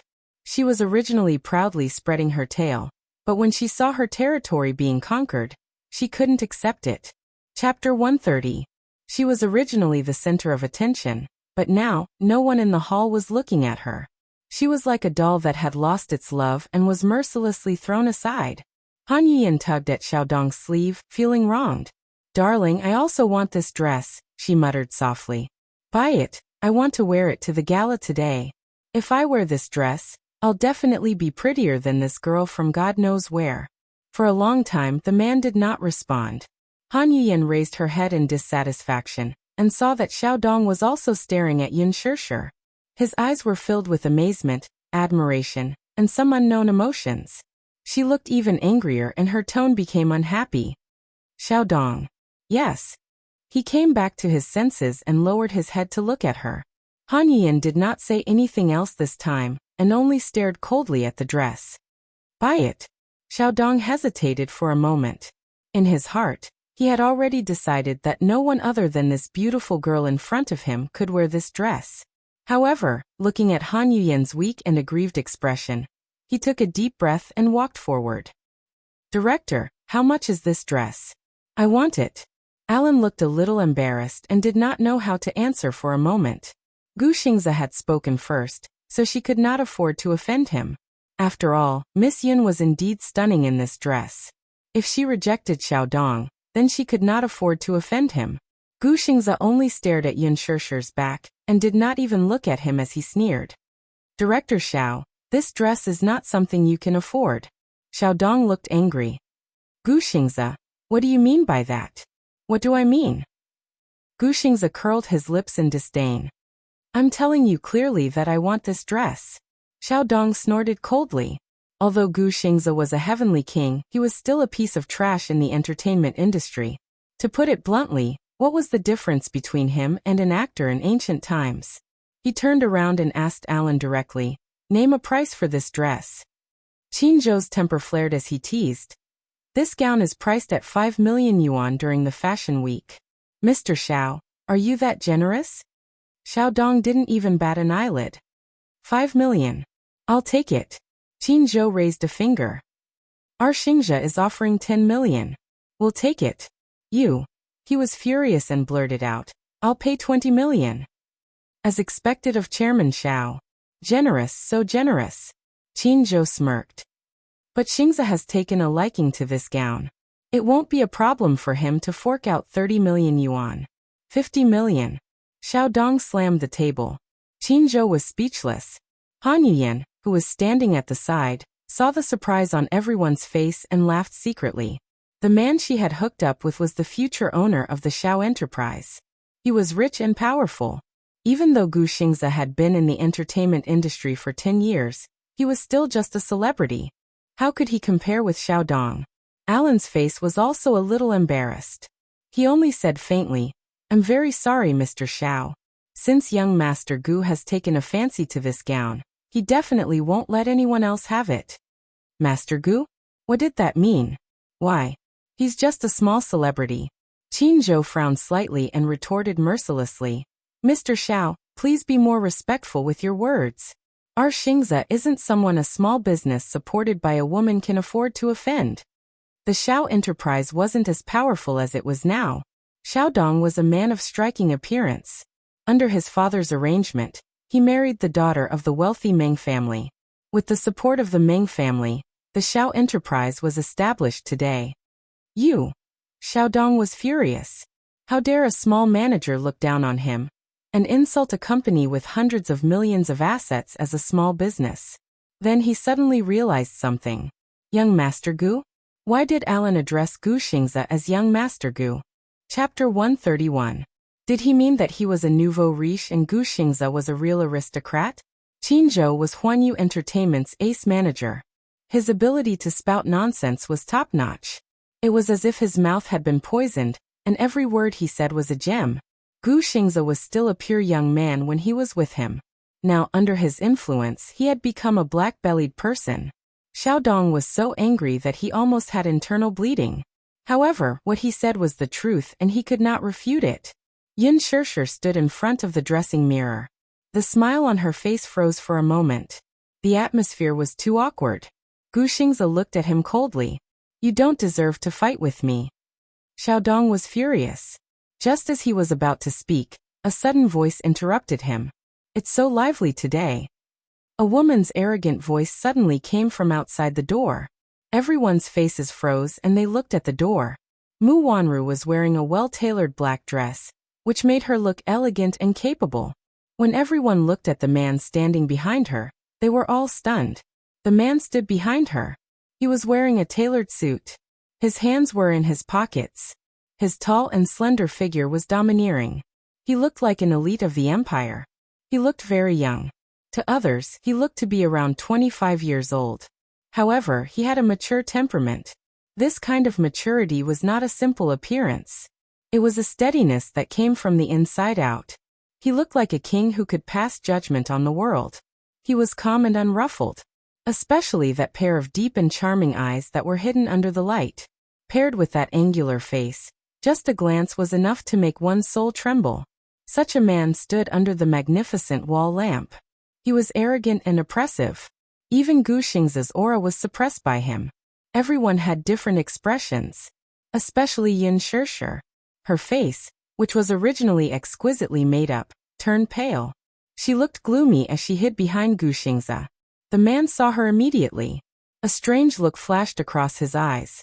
However, it quickly disappeared. Beside him was a boy in a small suit. His hair was neatly combed, but his handsome face was cold and unruly. It was him. Xiao Yichen. Yin Shirshir's gaze fell on the child without blinking, and her lips began to tremble. She bit down hard on her lips and suddenly met Xiao Yichen's gaze. In a moment of confusion, she turned her face away from him. Xiao Yichen felt increasingly strange. This woman is really strange. Why did she look so unnatural when she saw him? She seemed to be avoiding him? Everyone had different expressions when they saw little Munchkin. Mu Yichen was the little crown prince of the Mu group. However, Mu Yaja was very protective of him. Even the experienced paparazzi could not catch Mu Yichen's trace. No one had ever seen Xiao Yichen's face in person. However, there were still rumors in the circle that Xiao Yichen was not the biological son of Mu Wanru and Mu Yaja. Mu Wanru had been diagnosed with congenital infertility. She had sought treatment everywhere and even tried IVF, but to no avail. The doctor said that she had lost the chance to be a mother in this lifetime. If she blindly tried IVF, her body would collapse due to the pain. Mu Wanru was heartbroken and had no choice but to accept reality. Xiao Yichen's biological mother was someone else. Even though this matter was kept under wraps, there were still insiders who leaked the news. Mu Wanru was furious because of this. Chapter 132. When Qinzhou and the rest saw little Munchkin, they were surprised. For the past 6 years, young Master Mu had kept him well protected and never allowed him to be exposed to the media. Why was he wearing a British-style Armani suit? Was he planning to let the young heir show his face at the cocktail party? What surprised Qinzhou even more was that, at first glance, he found the boy's facial features to be very familiar, as if he had seen them somewhere before. Qinzhou snapped out of his daze and turned to look at Yin Shirshir in surprise. However, she lowered her head and bit her lip. She looked very helpless. Her brows were tightly knitted and she hid herself behind Gu Xingze. Her left hand hugged her right arm in a defensive posture. If one were to look at her and Xiao Yichen separately, it would be difficult to make the connection. However, now that the two of them were facing each other, it was easy to make a comparison. If Mu Wanru wasn't Xiao Yichen's biological mother, Qinzhou might have doubted it. However, now that Xiao Yichen was standing in front of him, it was a stark contrast. Although blood ties were mysterious, they couldn't fool anyone. Heredity was an even more mysterious thing. When Xiao Yichen and Mu Wanru stood together, They didn't look like mother and son. However, when he stood together with Yin Shirshir, they looked like biological children. Qin Zhou's eyes darted back and forth between Yin Shirshir and Little Li Chen. His gaze was somewhat secretive. Gu Xingzi sensed Qin Zhou's scrutinizing gaze on Yin Shirshir and Xiaoyi Chen. He shot him a warning look. Qin Zhou obviously received his warning signal and pursed his lips. He didn't know, but Gu Xingzi couldn't calm down for a long time. Like everyone else, he had never seen the young master of the Mu family. This was the first time they were meeting. Unlike everyone else, he had seen the child beside Yin Shirshir. He looked very similar to the young master of the Mu family. It was as if they were cast from the same mold. No one would believe that they weren't biological brothers. He was more shocked and confused than anyone else. The situation suddenly froze. The atmosphere was so quiet that it was as if it had been frozen. Alan was the first to react. He greeted the man respectfully, Chairman Mu. Chairman Mu. Xiaodong also came back to his senses. He restrained his anger and greeted Mu Yaja respectfully. Chairman Mu, how have you been? Unlike his earlier arrogance toward Gu Xingzi, Xiaodong's attitude took a 360-degree turn this time. His bearing was dignified and his face was respectful. Although Gu Xingzi was famous, he was after all, he was a celebrity. Mu Yaja was. The Mu's consortium was a big business. Even a small subsidiary company was far more powerful than the Xiaos. He could ignore Gu Xingzi. Mu Yaja, however, could not. Han Yuyan had never seen Mu Yaja before. The air of the Mu group had always been mysterious and unpredictable. News about the Mu family had always been groundless. However, she also knew how to act according to the situation. Seeing that even the arrogant Xiaodong was respectful to this man, she immediately put on an elegant demeanor. She put on a perfect smile and looked at Mu Yaja charmingly. Xiaodong saw that Mu Yaja did not respond. He took a step forward and extended his right hand. Chairman Mu, do you still remember me? Chairman Mu. Could it be the rumored most mysterious wealthy family in the capital? The Mu family? Han Yuyan listened on the side and cursed in her heart. Who else could make the arrogant Xiaodong put on a humble front to please a noble and respectfully address him as young Master Mu? Except for the Mu family in the capital. Mu Yaja nodded and looked at him. Compared to Xiaodong's flattering face, he still had a cold expression on his face. You are. Xiaodong's face froze. A nervous smile appeared on his face. Chairman Mu, have you forgotten? We met during the acquisition of Meng's enterprise. I've forgotten. Mu Yaja clearly did not have the patience to listen to his explanation as he brushed past him. Xiaodong did not have time to withdraw his hand and Han Yuyan was still smiling elegantly. The scene was extremely awkward. Qin Zhou could not help but snort. He muttered, "You think too highly of yourself. You're just a nouveau riche. How dare you try to climb up the social ladder of a wealthy family?" His voice was very low, as if he was talking to himself, but he deliberately said it for Xiaodong to hear. Xiaodong's face turned green, and Han Yuyan's face was not any better. She was so embarrassed that her face turned red. Xiaodong had put on an extremely respectful attitude, but he had been completely ignored. Xiaodong was also very angry. What an arrogant man. Mu Yaja walked to Gu Xingzi. There was a flaw in his cold expression. Two men. One was mature and arrogant. The other was gentle. One was extremely handsome.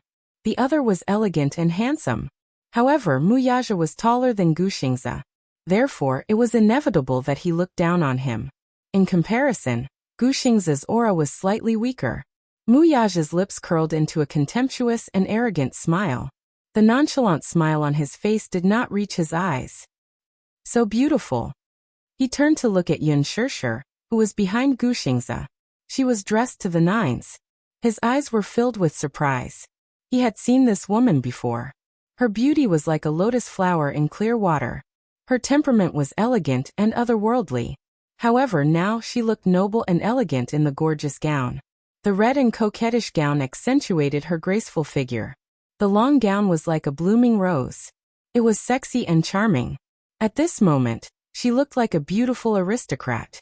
Mu Yaja's lips curled into a smile as he added, "This gown." Whether a gown was beautiful or not depended on the person wearing it. However, Yin Shirshir was a little afraid of this powerful man. She could not help but take a few steps back toward Gu Xingze. Her small, jade-like hand could not help but grip the corner of Gu Xingze's shirt. Mu Yaja noticed this small movement.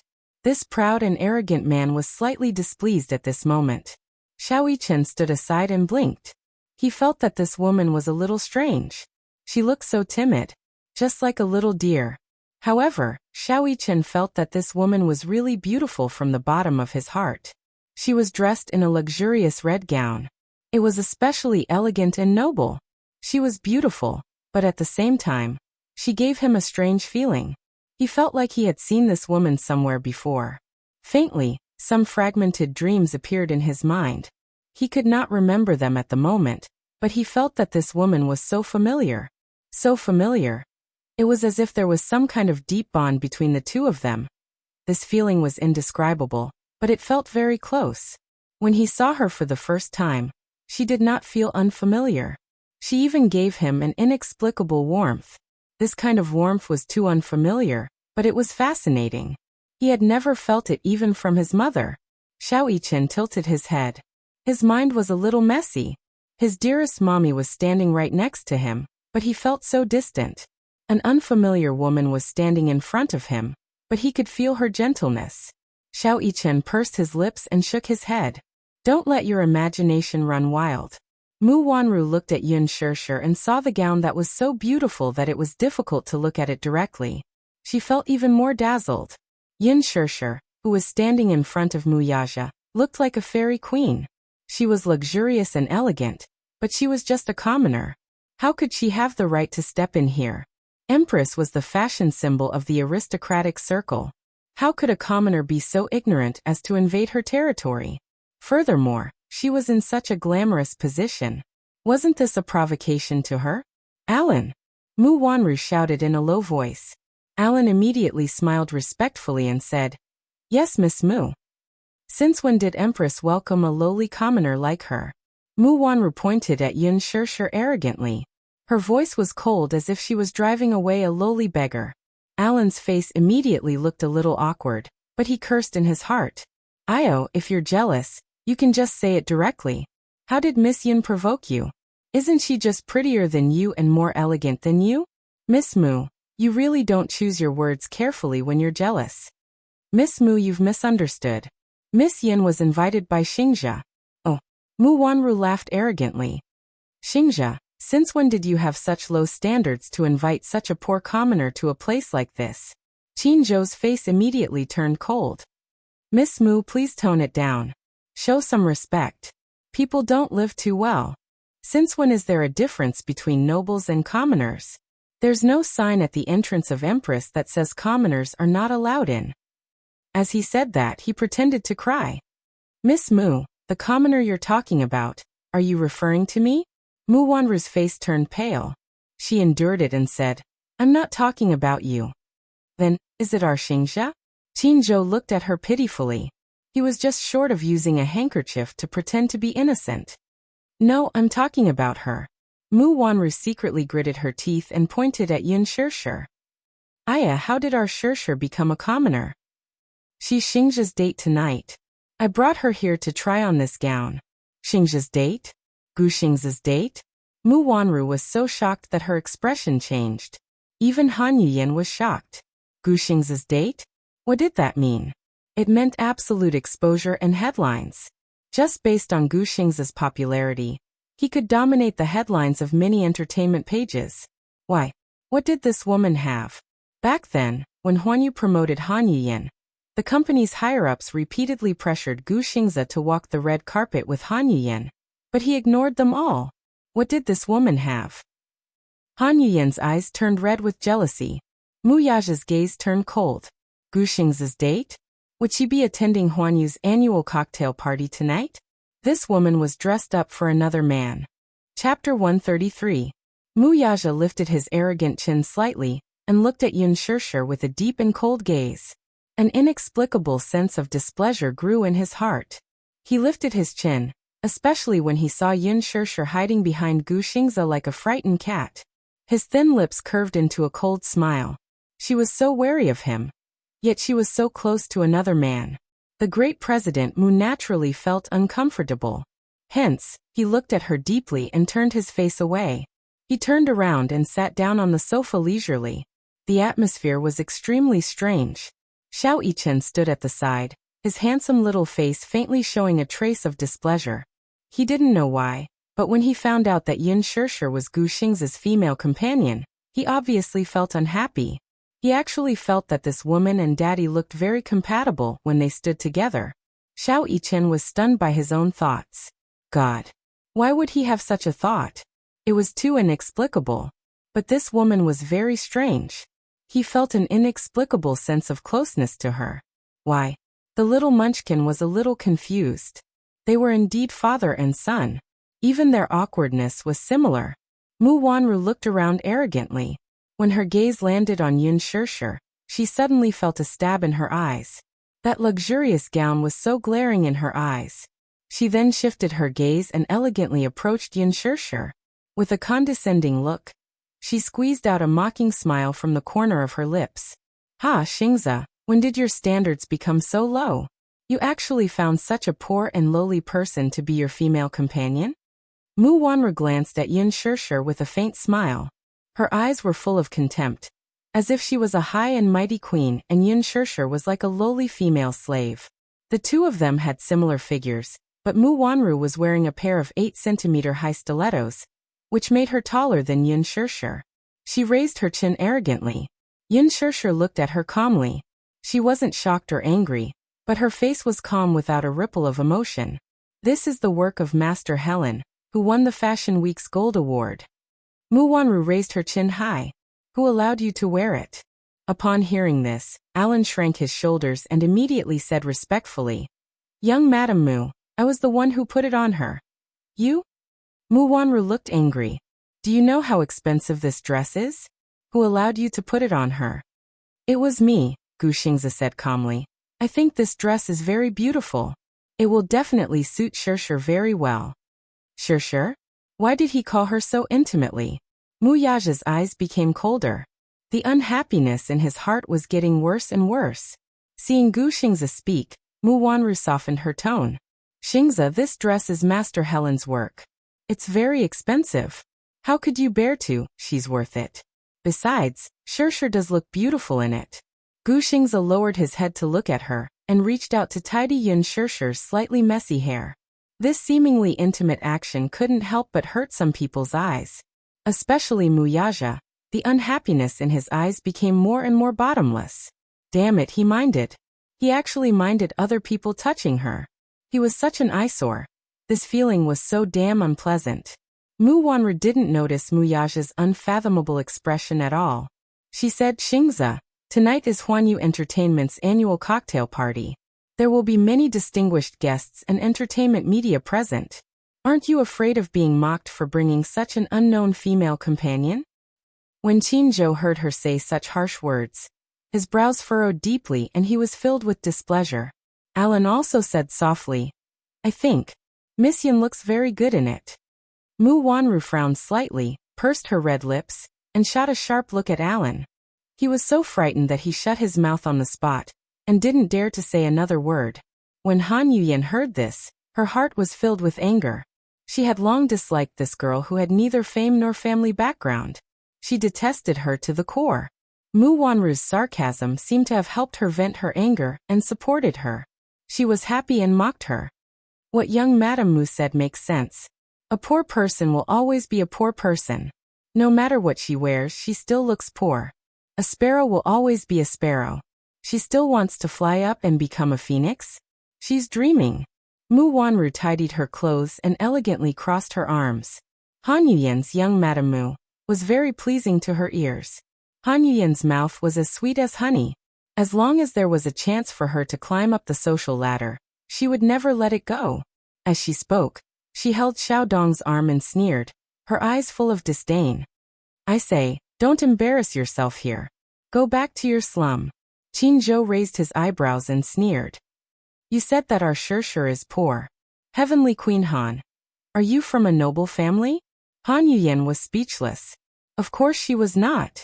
On the contrary, her family was poor since she was young. Her family of 5 was squeezed into a small house. She was the one who was born in the slum. It was because she had tasted the taste of poverty since she was young that she developed a vain personality.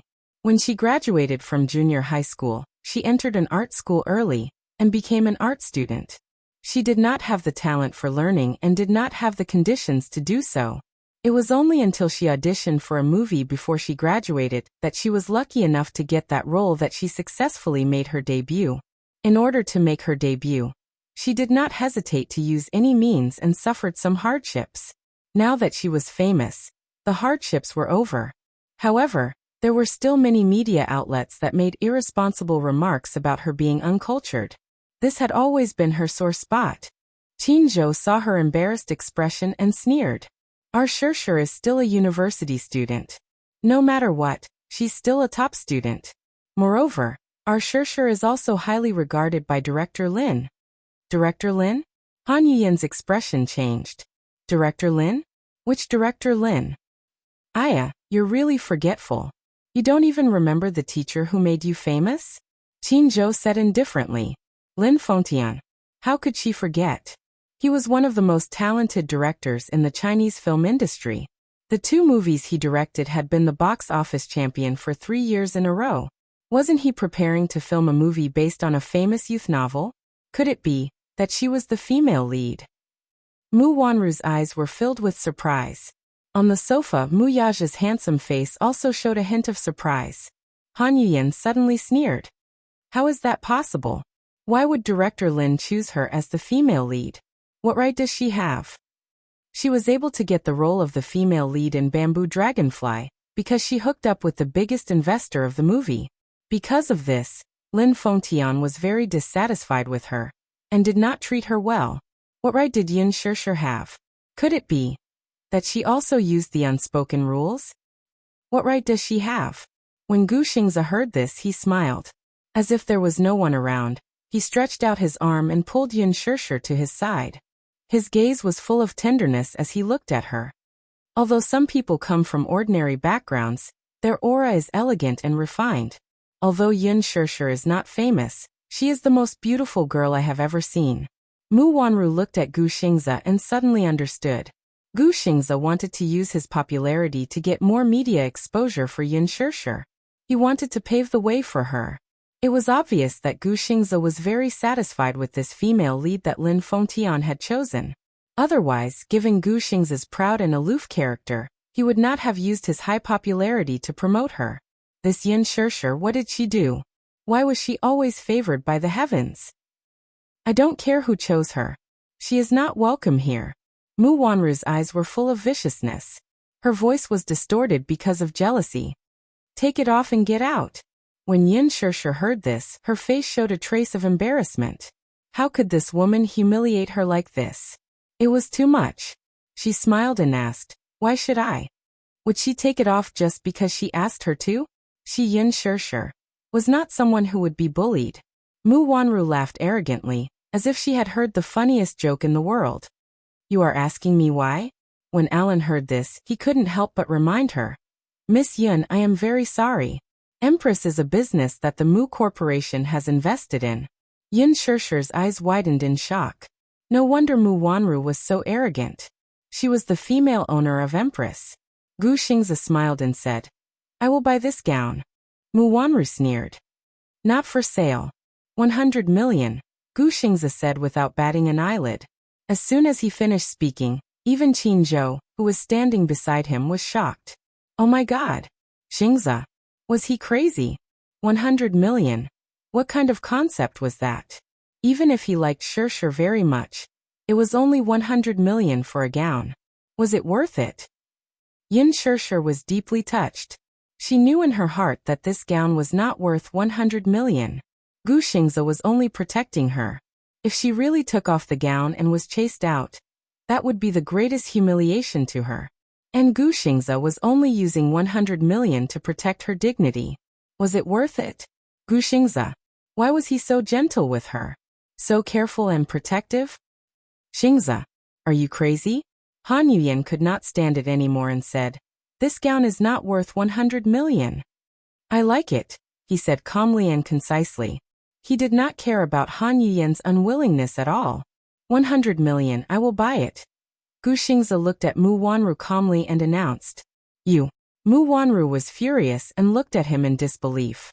Mu Yaja's cold voice sounded from the side. Not for sale. Hearing this, everyone sucked in a breath of cold air. He was not selling it even for 100 million. Why? Qin Zhou was also angry. Chairman Mu, 100 million is a sky-high price. Mu Yaja leaned on the sofa lazily and elegantly. He was as calm as an emperor in ancient times. His domineering aura spread to every corner. Chapter 134. Mu Yaja leaned on the sofa lazily and elegantly. He was as calm as an emperor in ancient times. His domineering aura spread to every corner of the room. Do you think I lack this 100 million? Everyone's expression froze. After a moment of shock, they understood that Mu Yaja, as the heir of the huge Dishing Financial Group, naturally had the right to decide the life and death of the group. Dishing Financial Group was not only important in the capital, but also in the entire Asian financial industry. Mu Yaja did not lack 100 million. Han Yuyan was even more shocked. She only knew that the Mu family was one of the wealthiest families in the capital, but she did not know that the Mu family was so powerful. Compared to them, Xiao Dong, who was standing beside her with a serious expression, could not even withstand a single blow. Han Yuyan bit her lip hard and started to hate herself for being so short-sighted. She could not help but feel jealous of Mu Wanru. Compared to the Mu family, the Xiao family was a joke. It was nothing. Mu Yaja's overbearing provocation stunned Gu Xingze and Yun Shishir. Even Qin Zhou, who had always been sharp-tongued, sighed helplessly. He knew Mu Yaja too well. Obviously, he was going to challenge Gu Xingze to the end. Gu Xingze's face darkened. His eyes, which were usually as cold as water, had a trace of bone-chilling sharpness. He frowned and turned his face away.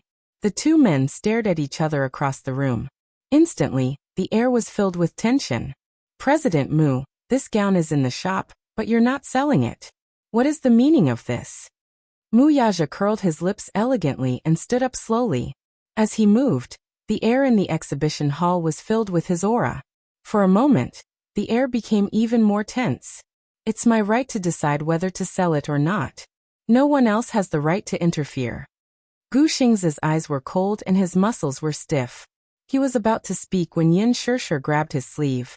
Startled, he lowered his head and saw her smiling brightly. She said plainly, Xingze, thank you for your kindness. However, I'd better take off this dress. You don't have to be afraid. This dress suits you very well. I still like the white evening gown that you and Qin Zhou picked out. I like it very much. Yin Shishir shook her head and interrupted him. Han Yuyan heard this and sneered. Humph. This empress was the Mu family's business, so the ownership of this dress was naturally decided by Chairman Mu. Chairman Mu loves young Mistress Mu dearly. Why would he give her up? These words were truly ear-piercing. For some reason, Yin Shishir felt especially heartbroken when she heard this. This Mu Wanru was his fiancée. Naturally, he would not hand over the most beautiful evening gown to someone else. But why did her heart feel stuffy? Yin Shishir suddenly laughed mockingly. What was there to question? If he did not love his fiancée, was he going to love her? She was no one to him. However, Yin Shishir did not care much about it in her heart. Although this gown was luxurious, if she wore it tonight, she would definitely steal the limelight and attract everyone's attention. However, she was just a newcomer. She had no background and no works. If she was too ostentatious, she would definitely attract unnecessary trouble. She was not a vain woman. She did not care about what others thought of her. Yin Shishir smiled and walked to the fitting room. She elegantly lifted the corner of her dress. Her steps were calm and her back was straight. There was no trace of embarrassment or disappointment.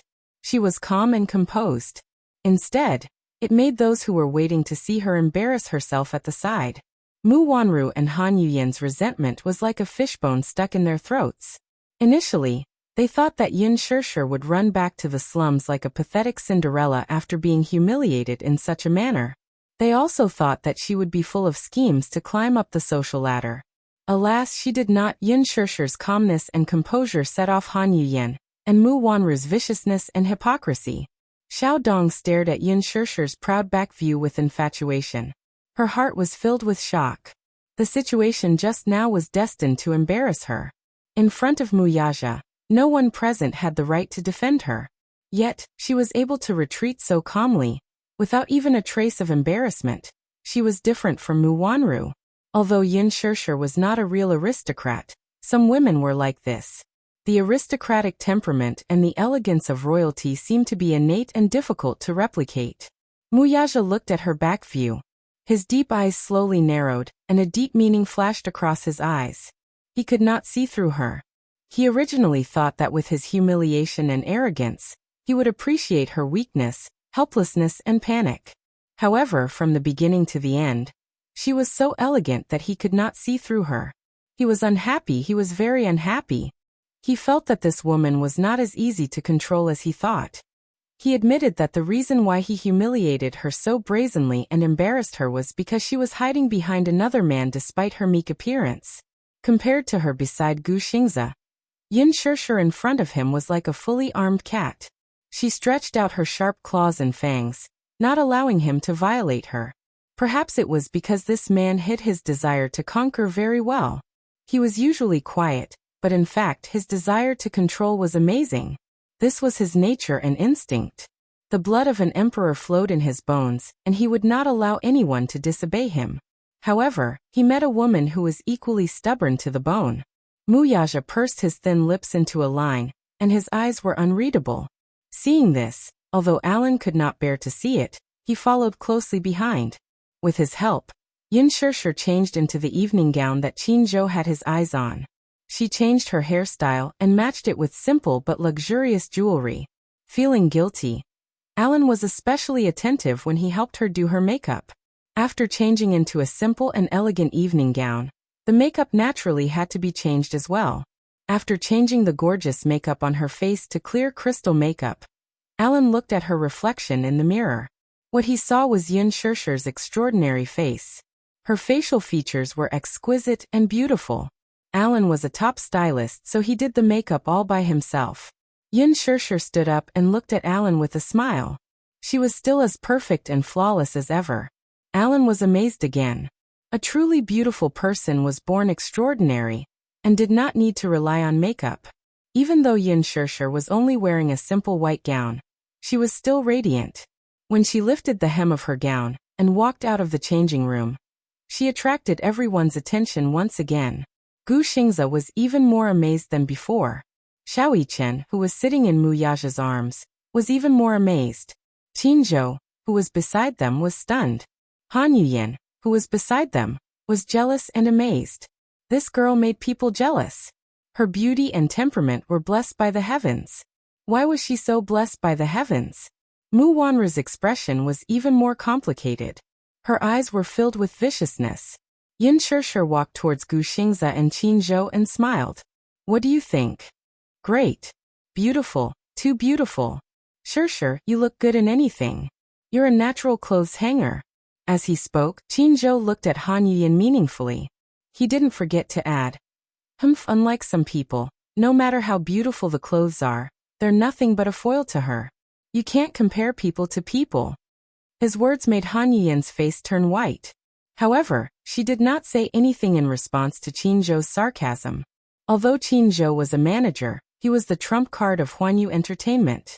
He had countless resources and a strong background. She could not afford to offend him. Gu Xingze also said, Qin Zhou, you have good taste. This dress is beautiful.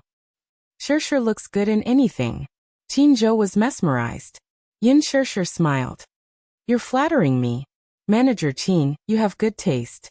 You have such a sweet mouth. I feel good hearing it. Gu Xingze looked at her. The haze in his heart was instantly swept away. He turned to Alan and said, I'll take this dress. Put it on my tab. Alan nodded and carefully observed Muyaja's expression. He did not know why, but it seemed that Chairman Mu was paying special attention to this newcomer. He saw that Muyaja's eyes were lowered, and he did not even look at her. It was as if he did not care about her at all. Alan pursed his lips. Did he misunderstand? He felt that Chairman Mu was paying special attention to her. Now he was showing his cold face again. A man's heart was like a needle at the bottom of the ocean. Especially for a man as mysterious as Muyaja, no one could guess what he was thinking. He did not even look at Gu Xingze and Yin Shishir until they left. Mu Wanru immediately asked Alan to bring the dress that Yin Shishir had changed out of. She happily walked into the fitting room and could not wait to put it on for her. She did not like this dress at first. Compared to the rose red, she preferred the elegant purple. However, Yin Shishir looked so stunning in this dress that it attracted his attention. She was naturally unwilling to accept it. Why could she be so dazzling? She had to prove that she would look just as radiant when she wore this dress. She was eager to prove it to everyone. There was no time to delay. Not long after, she pretended to walk out in the dress. She thought that this dress would be even more stunning on her. However, when she walked out with her chin held high and waited for everyone's praise, everyone's eyes dimmed when they looked at her. Even Han Yuyan almost laughed out loud. It was too tacky. This elegant evening gown actually looked a little gaudy on her. Whether the dress was beautiful or not depended on the person wearing it. If the person was ordinary, they would not be able to wear such a luxurious dress. When Yin Shishir wore it, she was the dress. When Mu Wanru wore it, she became the dress foil. For a moment, the atmosphere was silent. There was an awkward silence. Han Yuyan knew how to judge the situation. She quickly smiled and praised, "Young Mistress Mu, you look so beautiful in this dress." Chapter 135. It was just a few words of vulgar praise, but little Yi Chen could tell at once that there was an unconcealed compliment in them. It sounded like a hypocritical compliment, but in the current situation, it was too awkward. This compliment was extremely awkward in the stifling silence of the scene. There was no comparison or contrast. Perhaps everyone had seen how stunning Yin Shishir looked in this gown, but when Mu Wanru put it on, it instantly paled in comparison. It was supposed to be an elegant evening gown, but on Mu Wanru, it was indescribably tacky. Yin Shishir's figure was curvy and exquisite. Her waist was slim, her legs were straight and slender, and she had beautiful shoulders and collarbones. When she put on this evening gown, these advantages were perfectly displayed. However, Mu Wanru's figure was not suitable for it. Her voluptuous upper body was undoubtedly exposed, and it looked extremely tacky. Mu Yaja opened his handsome eyes slightly, and his cold gaze landed on her body. He suddenly felt extremely disgusted. Once again, he recalled how gorgeous Yin Shishir looked when she wore this evening gown. The contrast was too stark. After a moment of silence, Alan immediately reacted and praised, "Young Madam Mu, you look really beautiful in this gown." It was fine if he didn't praise her, but once he did, Mu Wanru's face completely collapsed. Looking at the awkward and dazed faces of the people around her, Mu Wanru looked unhappy. However, she still forced a smile and said, "Why? Don't I look good in this gown?" Han Yuyan smiled and said, "You look good. It's very beautiful and suits your temperament." Empty praise. She really didn't know what to praise. It was a woman's nature to compete and be jealous. How could Mu Wanru allow Yin Shishir to steal all the limelight from her? However, Xiao Yichen was still a child, and he didn't know how to pretend to be a snake. He frowned and said, "Mommy, you don't look good in this gown." Han Yuyan's eyebrows twitched. How could this child be so honest and directly expose her? Little Munchkin's next sentence made Mu Wanru vomit blood. "This evening gown looks better on that pretty sister just now. This dress doesn't suit Mommy. Let's change to another one." Mu Wanru's face darkened. Han Yuyan smiled and said, "Children's words carry no harm. Young Master Mu, children's words carry no harm. Young Mistress Mu looks really good in this dress." "Humph, you're trying to curry favor with my mommy. Are you trying to embarrass my mommy at the party?" When Xiao Yichen saw that someone was questioning his sense of beauty, he retorted with a displeased expression and accused her of being a bad person. Han Yuyan gritted her teeth in anger. She was afraid that Mu Wanru would believe the child's words and misunderstand her intentions. She quickly said, "Young Mistress Mu, I didn't mean that." Mu Wanru ignored her and walked up to Muyaja. She smiled and asked, "Do I look good in this?" She stubbornly wanted an answer from him. It didn't matter what other people thought. His affirmation was better than 1,000 words of praise from others. Now that she had lost all her dignity, Muyaja only needed to say one word to save her face. If he said that she looked good, who would dare to question him? Muyaja's words were no doubt an imperial edict. Who would dare to refute him? Chapter 136. Muyaja slowly raised his head and looked at her. There was no surprise or admiration in his eyes, only a trace of impatience and coldness, which made Mu Wanru's heart turn cold. Take it off. With an extremely cold order, Mu Wanru instantly froze on the spot. Why? Did I say that you can wear this? Muyaja sneered. Mu Wanru's expression froze and turned ugly. She didn't understand. Usually Muyaja would unconditionally satisfy her requests. She had whatever she wanted. He had always pampered her, and no matter how harsh her requests were, he would easily satisfy them. Why was he suddenly as cold as ice towards her? Why? Why do you want me to take it off? Am I not comparable to her? That bitch. Take it off. I'll give you 5 minutes to change into another one. Muyaja said as he raised the watch on his wrist.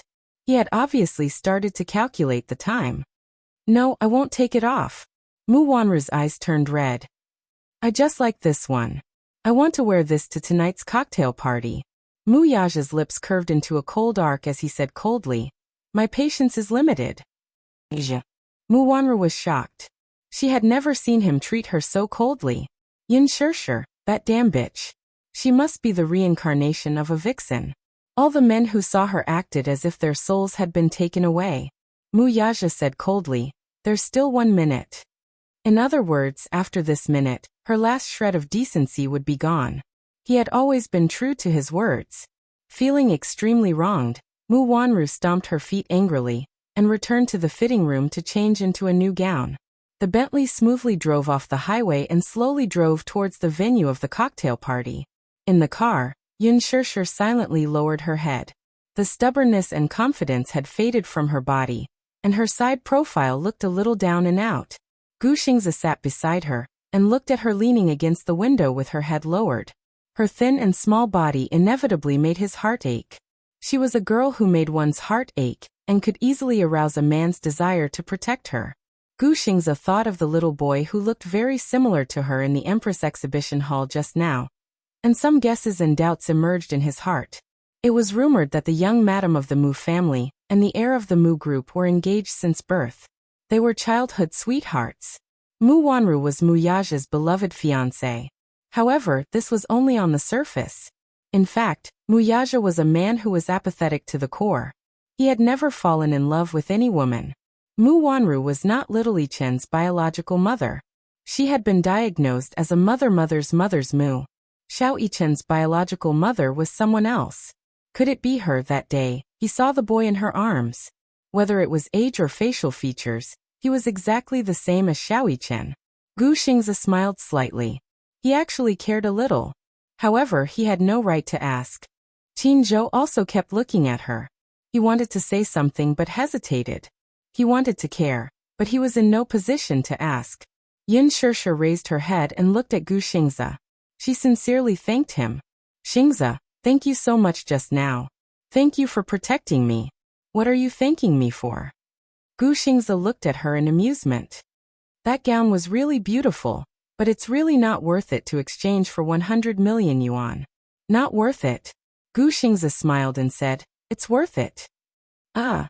Yin Shirshir looked at the handsome man in front of her in surprise. His lips were curved into a gentle smile, but his tone was extremely firm. Chapter 137. Shirshir, you deserve the best. It was a short sentence, but it was like a spring breeze. Gu Xingze looked at her with a gentle smile. Yin Shirshir was flattered. Gu Xingze, why are you so good to me? I don't know. Gu Xingze smiled. You're a girl who makes my heart ache. Thank you. Yin Shirshir said sincerely. Tonight was Huanyu Entertainment's 10th anniversary party. Celebrities from film, television, and singing, as well as many well-known directors and investors, as well as international mainstream media reporters, were all present to witness this grand event. Huanyu Entertainment's predecessor was Universal Records, the country's leading gold medal record company. It had made countless popular idol singers famous, and for a time, it looked down on the domestic record industry. Later, when the record industry was in a slump, Universal Records quickly went downhill. After it was acquired by Dishing Financial Group, it was officially renamed Huanyu International Entertainment Agency. It gathered A-list big shots and 4 ace managers, continuing Universal Records' glory years ago. Unknowingly, Huanyu Entertainment had been established for 10 years. Tonight's party would be unprecedented. It was no wonder that those little models and has-been artists were racking their brains to walk the red carpet at this party. If they could seize this opportunity, they would be able to make a beautiful comeback. One must know that many well-known directors and producers were present tonight. What was more precious was that even Dishing Financial Group's CEO would be present. Dishing's CEO. He was the crown prince of the Mu family, the capital's richest family, and the future heir of the Mu Group. Mu Yaja had always been mysterious. The news about him was all groundless. The public knew very little about this noble and mysterious crown prince, and he rarely appeared in public. When the socialites and aristocratic daughters in the circle learned about this, they all dressed up meticulously in order to leave a deep impression in front of this honorable CEO and win some attention. So what if he had a fiancée? Wealthy families like the Mu family were divided into the first, second, and third wives. Mu Yaja had 3 wives back then. Mu Yaja's father was the first wife's son, and he was doted on by Grandpa Mu. Therefore, there are also a lot of high-class nobles in this banquet, in order to be able to see the Mu family's young master's elegant demeanor. Even if they can't attract Mu Yaja's attention, if they can climb up the ranks of the Mu family's side branch, it can be considered as climbing up the social ladder. Therefore, as soon as the reporters arrived, they were stunned by the dazzling jewels in the hall. It was too extravagant. It was simply corrupt. In the entire capital, only the Mu family has such influence. In order to participate in this event, Yunna deliberately gritted her teeth and spent a fortune to rent a luxurious Bentley for 2,000 yuan. The Bentley drove into the venue and stopped at the entrance. Yunna immediately tidied up her outfit, especially the beautiful jewelry around her neck. She adjusted it to the best angle to ensure that the media could capture it from the first angle. For the sake of gaining exposure, Yunna could be said to have taken great pains and strived for perfection in everything. And it was all for the sake of attending the grand event in a grand manner. Humph, Yun Shirshir, you don't deserve to attend this kind of cocktail party. You should just stay at home with that bastard child of some unknown man, and watch her on the TV. Yunna cursed viciously in her heart. The chauffeur opened the car door, and Yunna immediately revealed a flawless smile. She proudly raised her chin, straightened her back, and gently tucked her hair behind her shoulders before gracefully stepping onto the red carpet. Her appearance attracted the attention of many female celebrities. Chapter 138. Van Cleef & Arpels was the most expensive jewelry brand. Among them, the Secret Garden series was the most favored by celebrities. The Vicomte from the Secret Garden series was one of a kind in the world. The moment Yunna walked on the red carpet, she immediately attracted everyone's attention. When the media saw her, they all raised their cameras and took pictures of her. The other female celebrities couldn't help but talk among themselves. Their eyes were fixed on her. Who was this newcomer? The gown she's wearing is Armani's new spring collection. Oh my God, look at the necklace on her neck. It's from the Secret Garden series. I heard that the gems on it are worth tens of millions. It can't be a fake, right? This Vicomte is out of print. It's only sold in limited quantities worldwide. Ordinary people can't buy it. It must be a fake. This Vicomte can't be bought even if you have the money. I don't know where this unknown newcomer came from. She's even wearing a fake jewelry. Humph. I heard that there was a sugar daddy who wanted to buy this necklace at a sky-high price. The crowd was talking about it. Yunna couldn't hear what the socialites were talking about. She only felt that she was the center of attention. Many pairs of envious and jealous eyes fell on her. She was very pleased with herself. Yunna raised her head proudly and puffed out her ample chest. She walked to the entrance but was politely stopped by the concierge at the door. Hello, madam. Please show me your invitation card. Invitation card? Did this cocktail party need an invitation card? Yunna was a little flustered for a moment, but she quickly calmed down and raised her chin proudly. She sneered in disdain, and was so angry that she laughed. What do you mean? You're asking me for an invitation card? Are you suspecting that I came uninvited? I'm sorry, madam. You misunderstood. Entering with an invitation card is one of the procedures of the cocktail party. The concierge had a decent smile on his face, but there was a trace of doubt in his eyes. The entrance checkpoint of the cocktail party was set up very carefully, in order to prevent small models and unknown stars from sneaking into the venue. Some celebrities didn't receive an invitation but still wanted to sneak in. Huan Yu's annual cocktail party had sent out a total of 500 invitations, 100 VIP cards, and 100 seats for the media in the venue. Every guest had to show their identity when they entered the venue. Otherwise, they would be blocked outside the door. No one was an exception. Yun Na looked a little embarrassed and said unhappily, "I'm with Director He.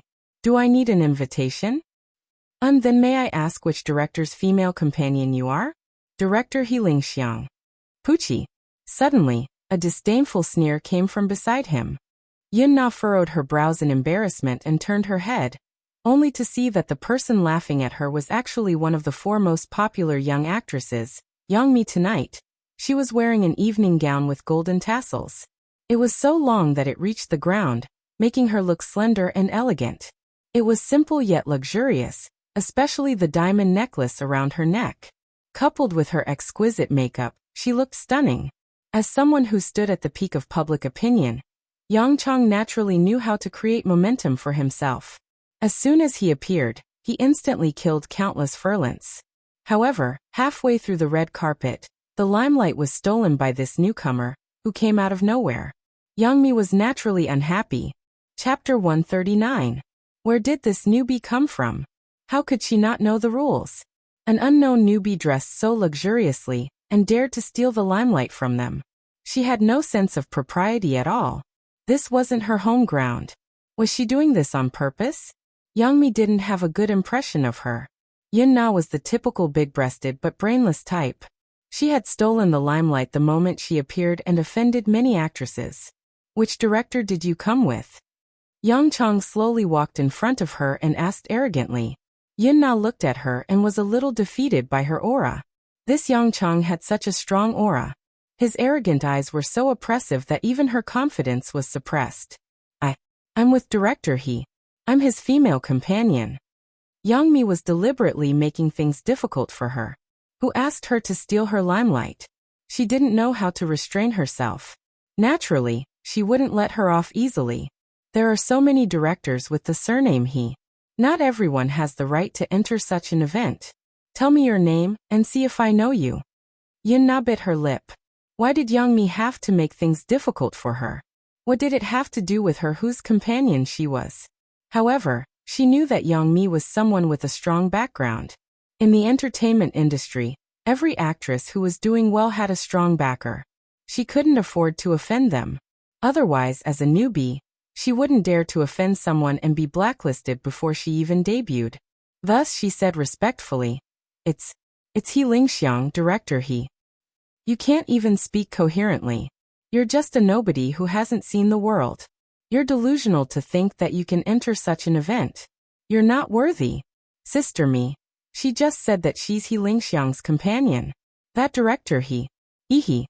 A well-dressed actress beside Yang Mi whispered to her. This actress was called Tang Yu. She had just debuted not long ago, and played a supporting role in a period drama starring Yang Mi. She had gained some popularity with the audience and accepted many roles. Recently, she had been very close to Yang Mi. She seemed to be whispering, but it seemed like she was deliberately saying it to someone. Every word was extremely humiliating. Newbies nowadays are so unscrupulous in order to climb up the ranks? What kind of person is He Lingxiang? She has the ability to climb into Director He's bed. What a taste! Yang Chong sneered and said, Isn't that so? Some newbies don't know the immensity of heaven and earth. They think that they can climb up the ranks just by hugging a big thigh. They don't even know how much they are worth. Don't think that the entertainment industry is a place where anyone can step into. That's right. Yun Na was filled with grievances as Yang Jian, and Tang Yu made things difficult for her at every turn, yet she didn't dare voice her anger. She could only pinch the corner of her dress and purse her lips as tears welled up in her eyes. Tang Yu continued to add fuel to the fire. Look at her. She's pretending to be wronged. Big sis me, she seems to be quite scheming. Look at her outfit. She's clearly trying to steal your limelight. She's not worthy.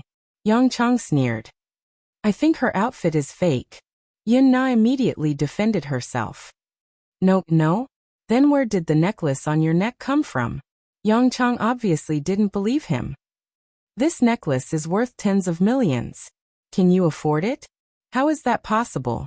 It must be fake. She's obviously a commoner. She's so unsophisticated.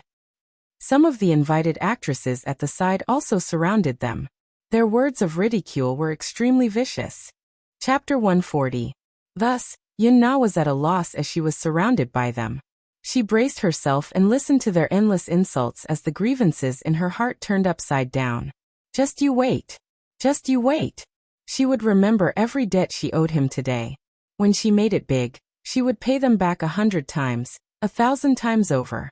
Many of the reporters at the side sympathized with her. This newcomer had offended many seniors before even entering the venue. She was really pitiful. However, this was the industry. As a newcomer, you had to know how to keep a low profile. Otherwise, it would be easy to offend people. Therefore, no one stepped forward to help her. Young Mi had a high status in the industry. Now that her career was at its peak, her 8 years of acting had accumulated a lot of popularity with the audience. No one dared to offend her. What's going on?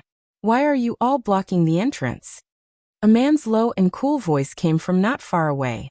Everyone turned around in surprise and saw Li Jiuxian standing behind them. He was wearing a custom-made suit today. It was well-tailored and extraordinarily elegant. His handsome face attracted countless screams when he entered the venue. Li Jiuxian was a popular young actor newly signed by Huanyu Entertainment. He was elegant and handsome. Blessed with a unique appearance, he had already starred in 2 commercial blockbusters and 5 idol dramas in just 2 years after his debut. He was very productive and had a lot of resources in his hands. He was a popular idol promoted by Huanyu Entertainment. Yin Na looked at him, but his gaze fell on her. He saw that she was in a sorry state and felt wronged. As if she was clutching at a life-saving straw, Yin Na pursed her lips and looked at him pitifully. Her pair of beautiful red eyes made people fall in love with her. Li Jiuxian couldn't help but feel pity for her. He looked at Yang Mi and said, Sister Mi, why aren't you entering the venue? Li Jiuxian and Yang Mi were brothers and sisters in the same company and had a good relationship. Previously, the two of them starred in a period drama together. The ratings were very good and there was even a rumor that the two of them fell in love with each other. The rumor had occupied the headlines for several months. Yang Mi said, It's all because of this little b*tch blocking the way. She's just a newcomer, yet she's so ambitious and wants to steal the limelight. Li Jiuxian smiled. Sister Mi is so beautiful. Tonight, you'll definitely be the center of attention. When Yang Chang heard his praise, she naturally enjoyed it. Her face couldn't help but blush as she pouted. Jiuxian, you're also very handsome today. Tomorrow's headline will definitely be yours. Thank you for your guidance, Sister Mi. However, at this juncture, the media was already waiting at the reception. Big sis Mi, don't be so calculative with a newcomer. Otherwise, if word gets out, the media will exaggerate and say that you're abusing your power to bully others. That won't be worth it, Li Jiuxian advised. Yes, you're right. Obviously, Yang Chang had taken his words to heart. She stepped forward and naturally held his arm. Li Jiuxian smiled elegantly and entered the venue with her.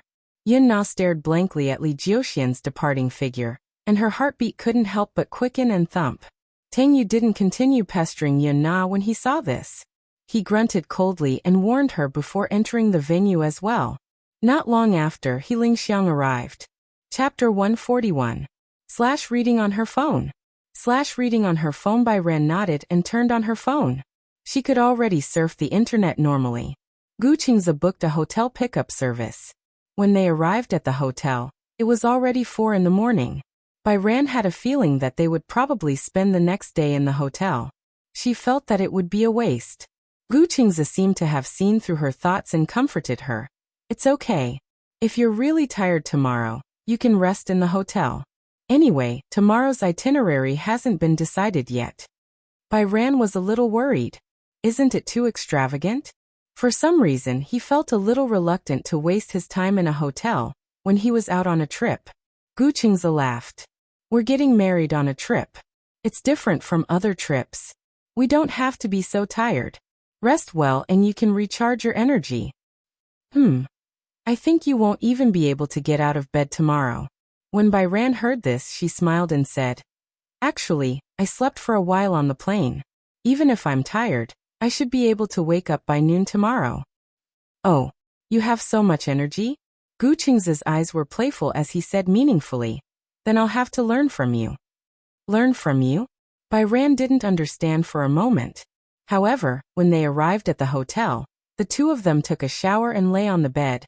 Byran finally understood what Gu Qingze meant when he said, learn from you, on the way to the hotel. She originally thought that after such a long flight, he would be exhausted and would probably fall asleep after taking a shower at the hotel. She didn't expect that when they got on the bed, Gu Qingze would flip over and press her under him, and start to demand. After being married for so long, he rarely touched her. Even if he did touch her, he wouldn't be too rough. Especially the first and second time, he was considerate of her first time and her body couldn't withstand the torment. Therefore, he was always careful and extremely gentle. Therefore, to Byran it wasn't as embarrassing as the rumors said. She felt like she was run over by a truck. She felt sore all over. She didn't feel anything at all. By the fourth and fifth time, she had already gotten used to it. It was only during this honeymoon that a certain man, who had been conserving his energy, finally showed his true strength in bed. It wasn't until the next day that Gu Qingze saw that she was exhausted. Even though he couldn't bear to part with her, he knew that he had to give up. At that time, she felt that her body was as soft as cotton, and she didn't even have the strength to get off the bed. No wonder. It was only then that Byran realized that Gu Qingze was right when he said that she might not be able to get out of bed tomorrow.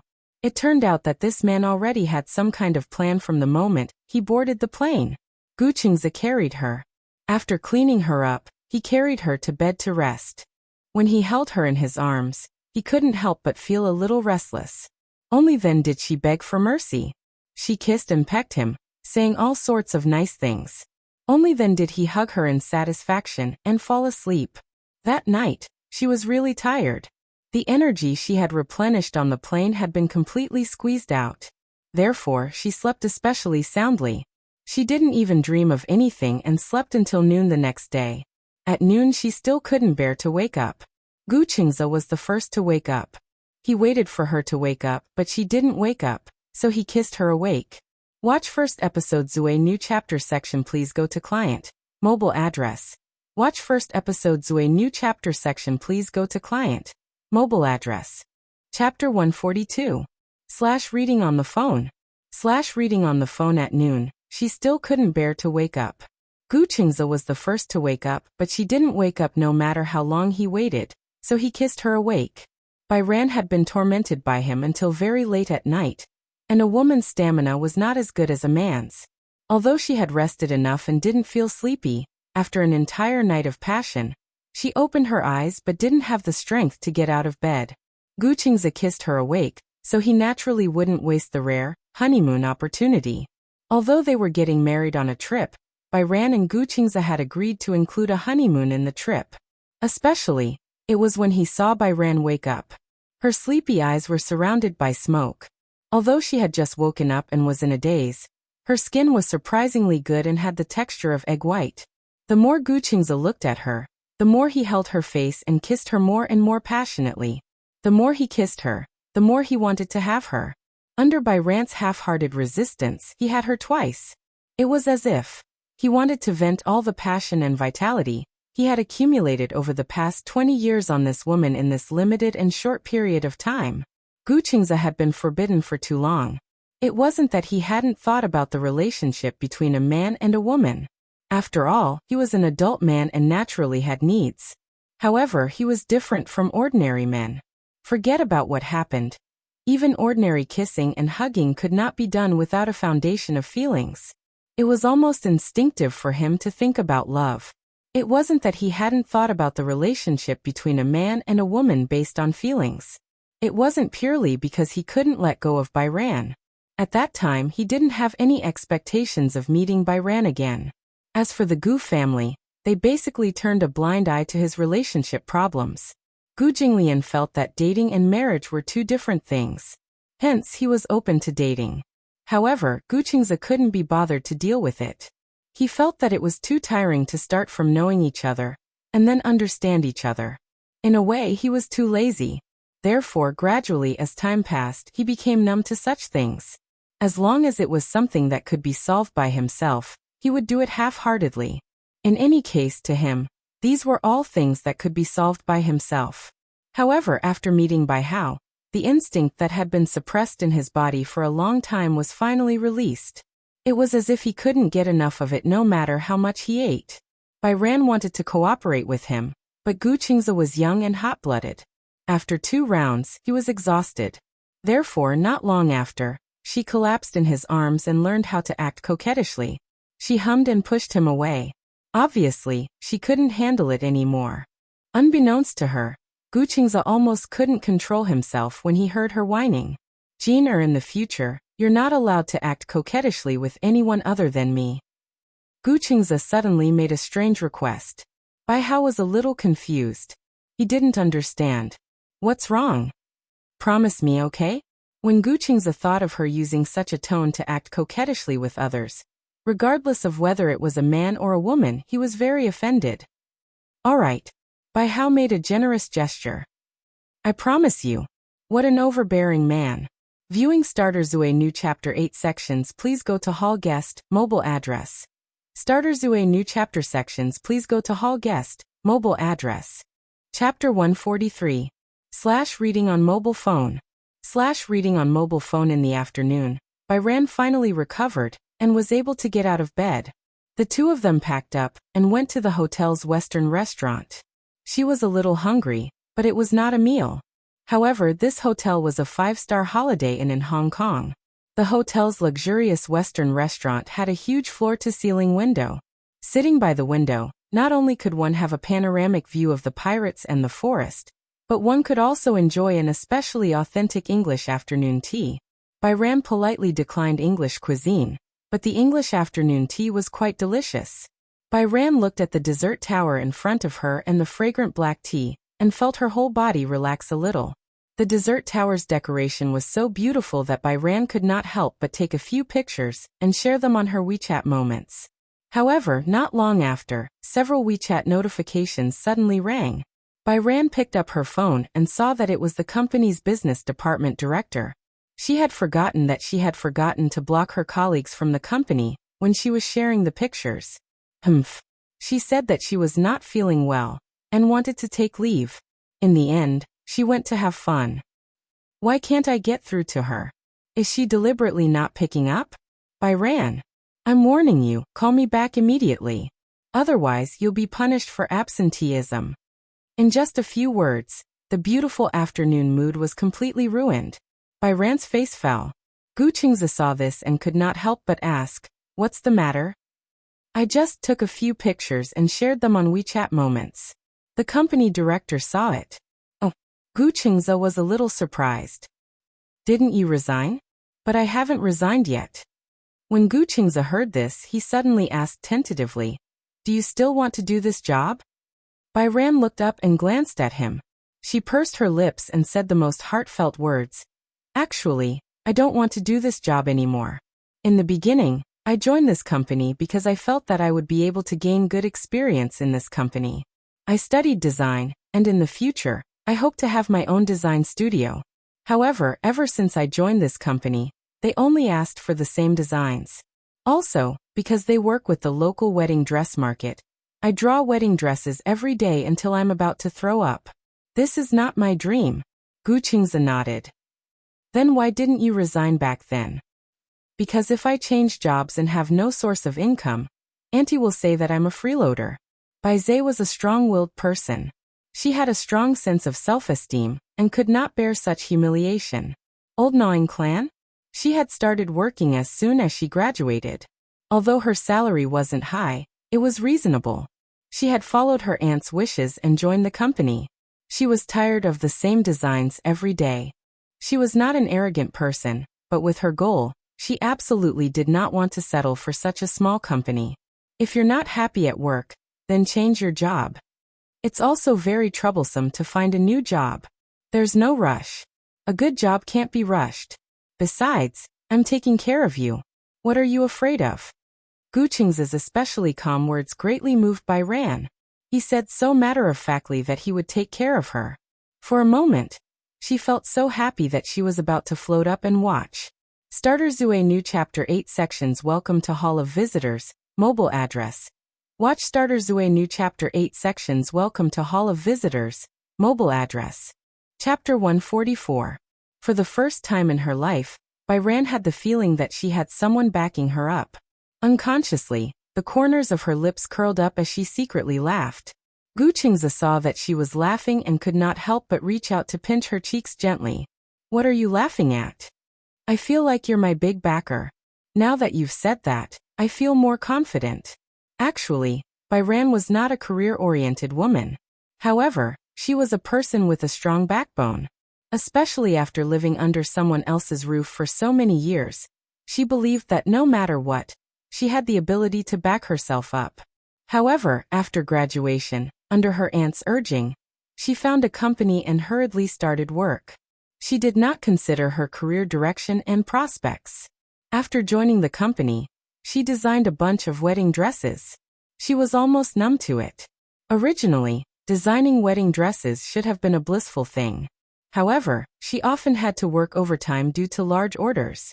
At her peak, she had to submit more than 10 design drafts a week. Although she did not earn much, as long as it was a design, she had to put in a lot of effort.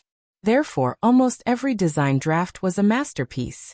This was also the reason why the company did not let her go. If it were not for Bai Ran's soft temper, with her talent, after working for a year in this small design company, she would have been the head of the design department. She was too easy to talk to, so she was suppressed. Why else would there be a saying, kind people get bullied? Seeing her satisfied look, Gu Qing's heart ached and he pitied her. I'm your backer. After a pause he added, I'm your backer for life. Yeah. Bai Ran leaned her head gently on his shoulder. At this moment on WeChat, the owner of the design department angrily complained again. Bai Ran, do you still want this job? Just because I gave you some color, you started a dye shop. Do you think work is so perfunctory? You don't even care about the company's rules and regulations. Do you believe that I'll fire you? If this goes on, this shabby temple won't be able to accommodate a great Buddha like you. Bai Ran looked at the director's angry words and smiled. He replied lightly, since you've said so, isn't it up to you to decide whether to expel me or not? In an office far away in Beijing, when the director saw Bai Ran's reply, he almost exploded in anger. She had only said those words in a fit of anger. She really couldn't bear to fire him. One had to know that Bai Ran was the head of the design department. It was because of Bai Ran's talent that the company could receive more and more orders. She had threatened to expel Bai Hao just to intimidate him. She had thought that Bai Hao would be scared and beg for mercy after she had shown him her power. After all, in her eyes, Bai Kun had always been a soft persimmon that could be crushed at will. Now, this sentence made her completely dumbfounded. Does this idiot think his wings have hardened? The director had no way out of this embarrassing situation. He didn't know what to do. If he really fired them, what would happen to all the orders piled up there? He was known to want to die for nothing. This is so infuriating. So infuriating. The director slammed the table, his face red. Chapter 145. In the office, an assistant happened to be boiling water. Seeing the angry look on the director's face, she heard the director's nagging and grumbling on Bai Yu's WeChat. She probably understood what had happened, so she said casually, "This Bai Yu is really lucky." The director's attention was attracted by her, and he was a little confused. What do you mean? Oh, director, you don't know? I heard that Bai Yu married a good husband. I heard that he's worth tens of millions. What's so strange about having a net worth of tens of millions?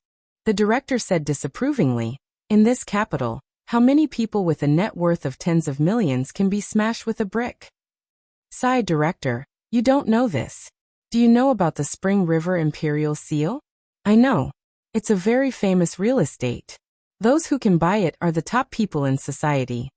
The director reacted. Why did you suddenly mention the Spring River Imperial Seal? I saw that her husband just bought a house there some time ago. Moreover, he has a good relationship with the president of Xingyu Financial Group. The director sucked in a breath of cold air. Most of the designers in this design company were Beijing drifters. Therefore, they worked hard in the hope of leaving a place in the capital. Owning a house in the capital and being able to buy a house were two different concepts. Many people's houses in the capital were obtained through demolition. The old city district was renovated and settled down in a residential area. Therefore, although most of the houses in the residential area were expensive, they could not be sold because they needed them. Secondly, the residential area was just an ordinary real estate. However, the Spring River Imperial Seal was different. This real estate was open to the top elites in society. Just the price alone was enough to make people flinch. Those who could buy the Spring River Imperial Seal were either rich or noble.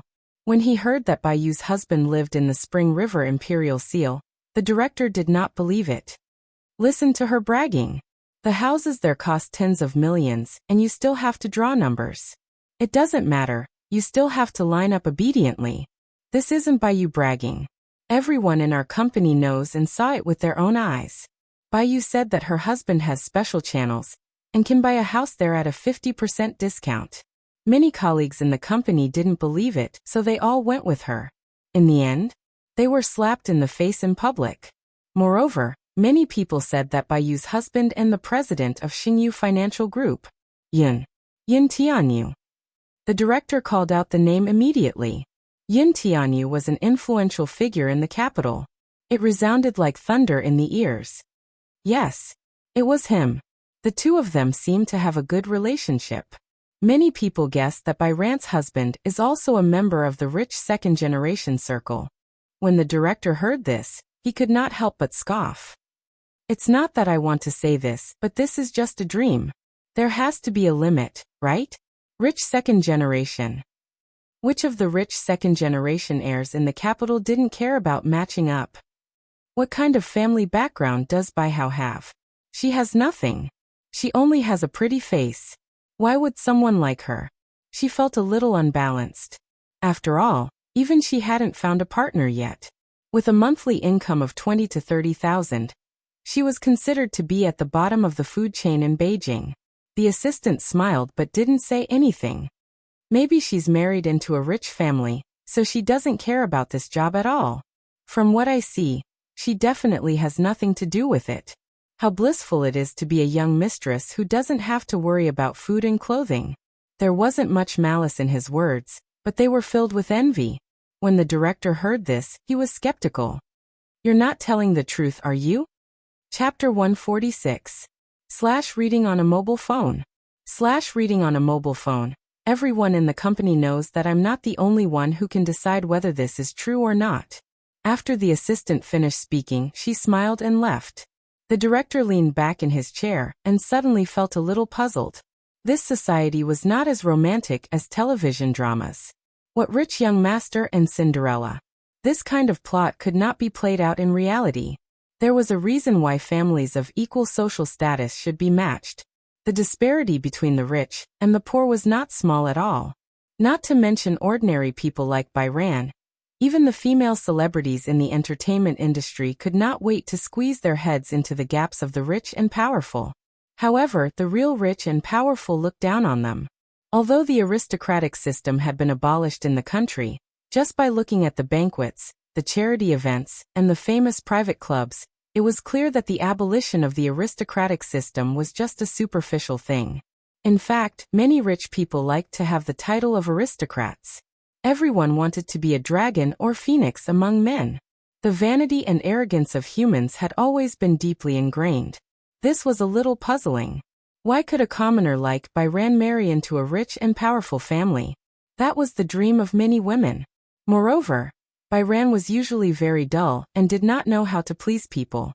In the office, no one was willing to play with her. It was not that she was difficult to get along with. First, it was because she was strict with her discipline. She had to go home after work and rarely attended colleagues' gatherings. Second, she was poor. Because she was poor, sometimes when her colleagues were kind to her, occasionally treating her to a meal or small gifts, she did not dare to accept them. Her ability was limited and she did not know how to repay them. It was also because of this that Byran was a little high and mighty in the eyes of others.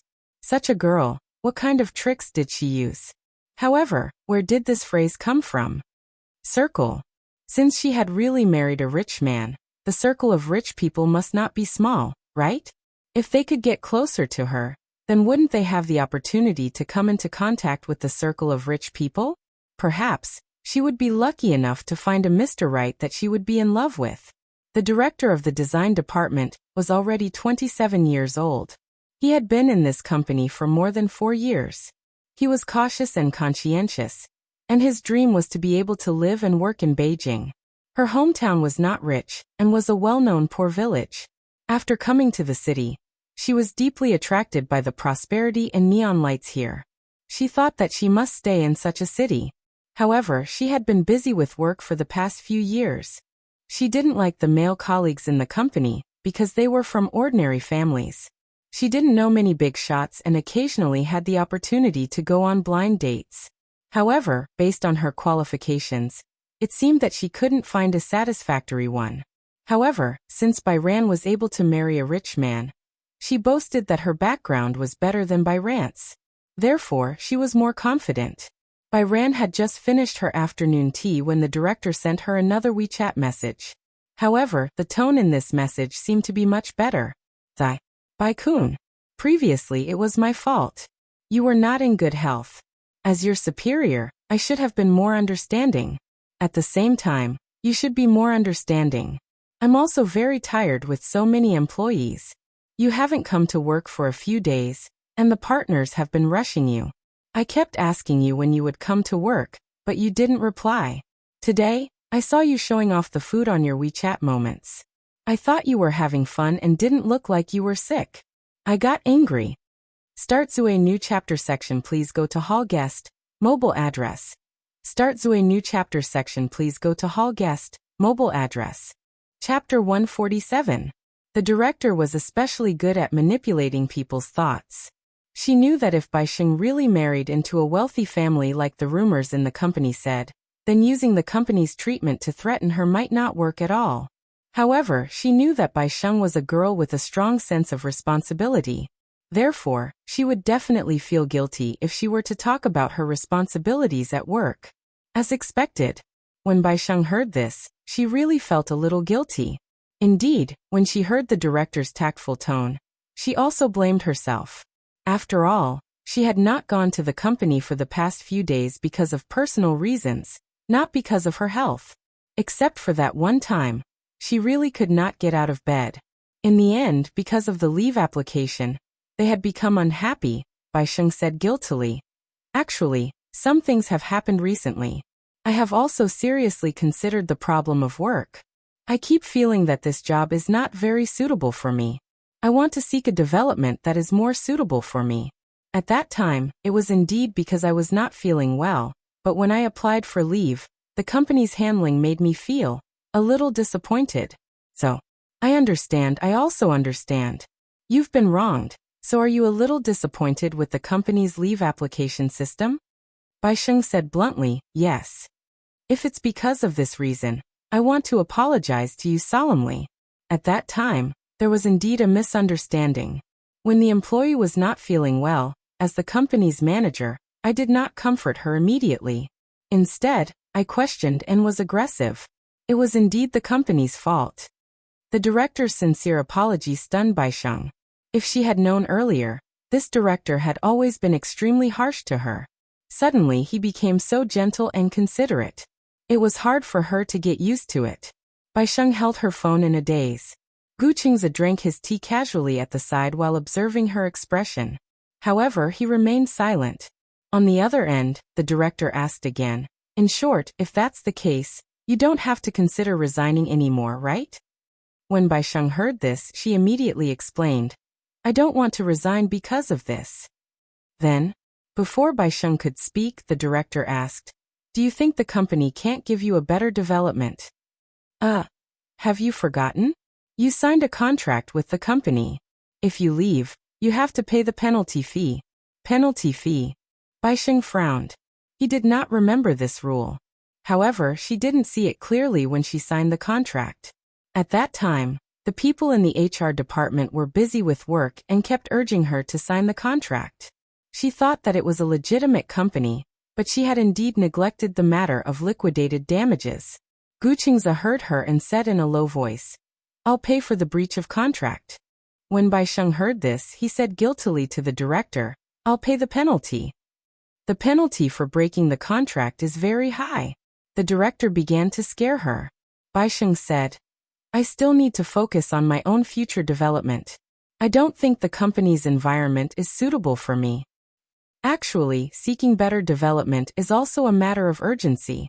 As the saying goes, a fine bird chooses a tree to nest in. However, in today's society, there is no lack of talent.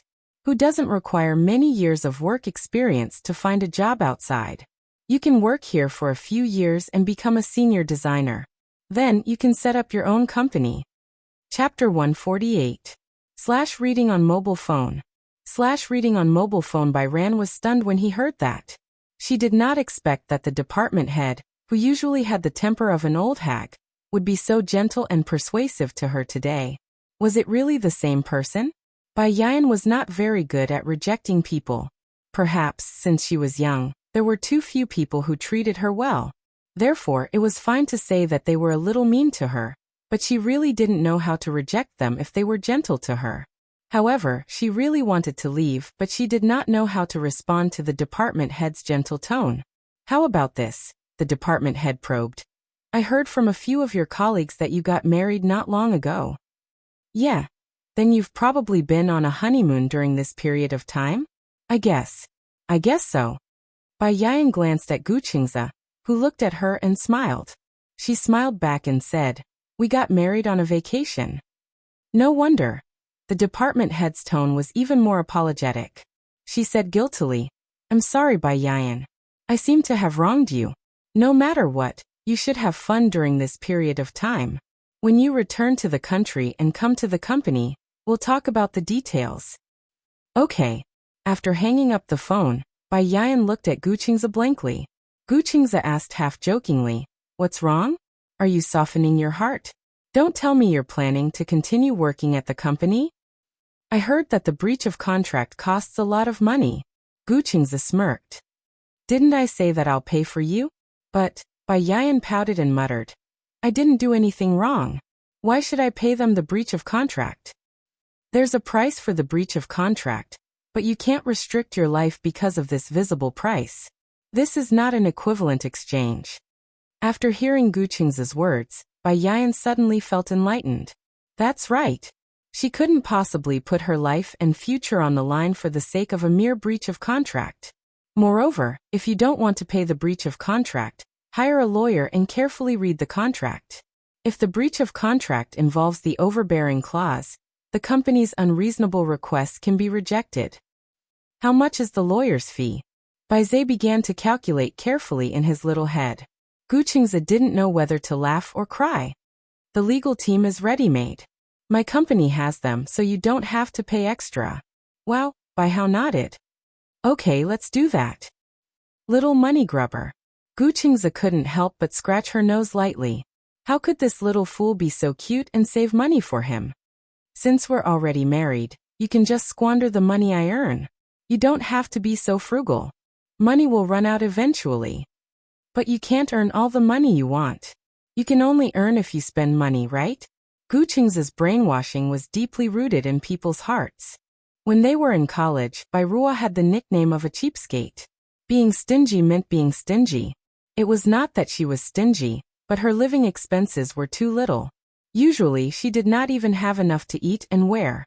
Therefore, she could not take care of the social interactions between friends. She felt a deep sense of guilt every time she spent money. Even though Gu Qingze was so generous, she still couldn't suppress the guilt in her heart.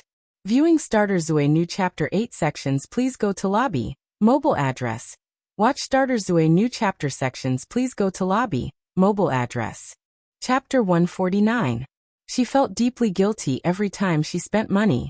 Even though Gu Qingze was so generous, she still could not suppress the guilt in her heart. All right, since we're traveling, don't think about unhappy things. Gu Qingze coaxed her. Bai Ran felt a little guilty. Is it because of my work troubles that affect your mood? No. Gu Qingze tucked her messy hair behind her ear and said seriously. As long as you're happy. After all, this trip was prepared for her and them. Bai Yu smiled. Okay. At night, Gu Qingze brought Bai Yu to Causeway Bay. Bai Yu heard of Causeway Bay for the first time in the form of a KTV.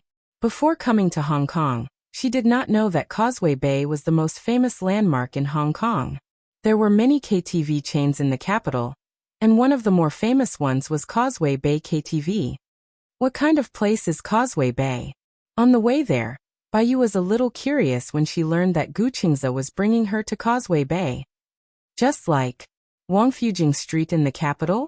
Gu Qingze said. Anyway, it's a pity to come to Hong Kong without shopping or going to department stores. If it's a department store, there's one in the capital too. That's different. Causeway Bay was located in the center of Hong Kong Island, west of the north coast. It was the main business and entertainment center in Hong Kong. There were many large department stores and shopping malls in the area, including Sogo Department Store, Times Square, Lee Stage Plaza, and the World Trade Center. The Causeway Bay shopping area was also the most expensive area in the world. The Gu family had a commercial building in Causeway Bay. According to rough estimates, the annual rent alone could reach more than 100 billion, which was very impressive. Bai Yu could not help but imagine what kind of place Causeway Bay was.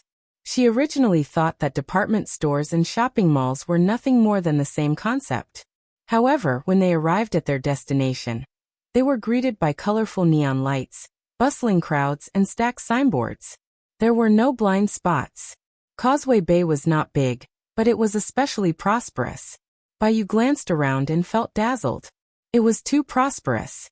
Moreover, although there were many people, it gave off a sense of order. Gu Qingze held her hand as they entered the shopping mall. This department store was known as the Treasury. As long as one stepped into this place, there would always be countless ways to overdraft and squander money. This mall is Times. In the crowded square, the lights were especially dazzling and bright, giving people a feeling of glittering jewels. Bai Lian felt that his eyes were stinging. Gu Qingze brought her to the Gucci counter first. The moment they entered the counter, Bai Yu was immediately attracted by the bags displayed in the display window. Gucci had counters in many cities, but there were some designs that could only be found in Beijing that could not be found in the counters in Hong Kong. Similarly, if it was available in Hong Kong, it would also be out of print in Beijing. Bai Ran was immediately captivated by Gucci's two limited edition products. She wasn't a bag fanatic in the past, but after Gu Qingze brought her to the counter a few times, it was as if the door to a whole new world had opened for her. The few bags he bought for her were exquisite and beautiful.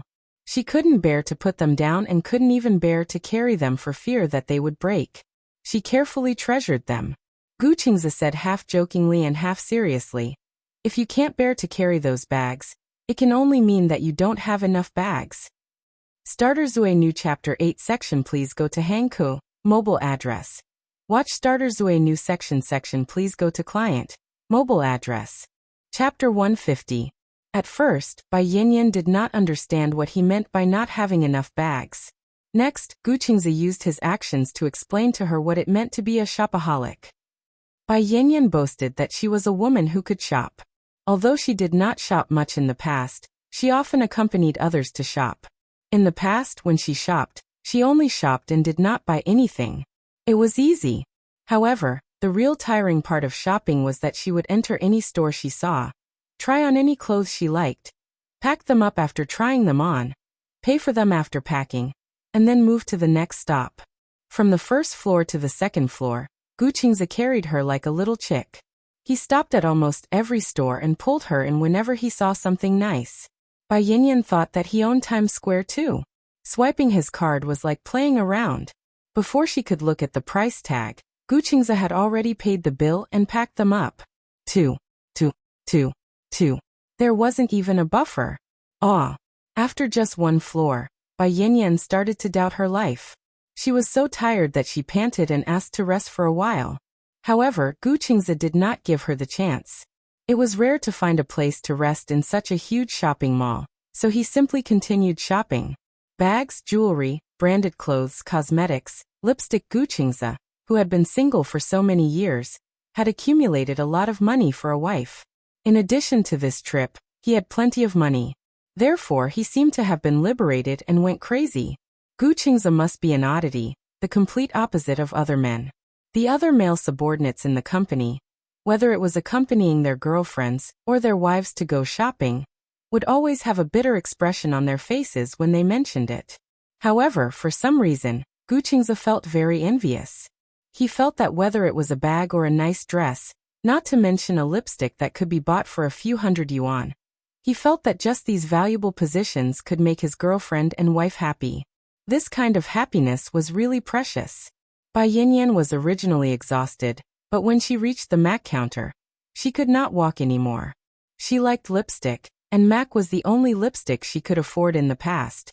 Compared to other branded lipsticks that cost hundreds to thousands, MAC lipsticks only cost a little more than 100 yuan each. They were easy to use and had good color rendering. She once had one, and she had been using it until now. Even though she had seen the end of it, she was reluctant to throw it away. Seeing that she liked lipstick, Gu Qingze bought an entire box before she even had the chance to try out the color.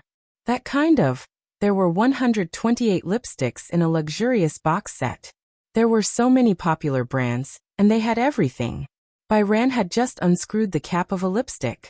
He hadn't even tried the color on the back of his hand, and he had already placed an order? Bai Ran tugged at Gu Qingze's sleeve in shock. What did you buy? Lipstick. 128. Tycoon wanted to cry but had no tears. I only have one mouth. I can't even finish it. Moreover, lipstick has a shelf life, and the shelf life is very short. It's okay. If I can't finish it, I'll just keep it as a collection. Gu Qingze said, such beautiful lips. Logically speaking, even if you put on makeup and lipstick every day, you'll be able to keep it on for at least half a year. But there are so many color codes. Do you only use 3 color codes a year? Oh my god. Gu Qingze, a straight man, actually knew about color signals. Chapter 151. Brother Qingze? A familiar and surprised voice came from not far away. Gu Qingze turned around and saw that it was Mu Yueyao. He did not expect to see her in Hong Kong. Gu Qingze was not mentally prepared at all. Mu Yueyao looked around cautiously, until she was sure that there was no one else around Gu Qingze. Then she walked over carefully. Gu Qingze glanced at her guilty expression and understood that she must have done something wrong. What? Gu Qingze looked at her. Why are you so cautious?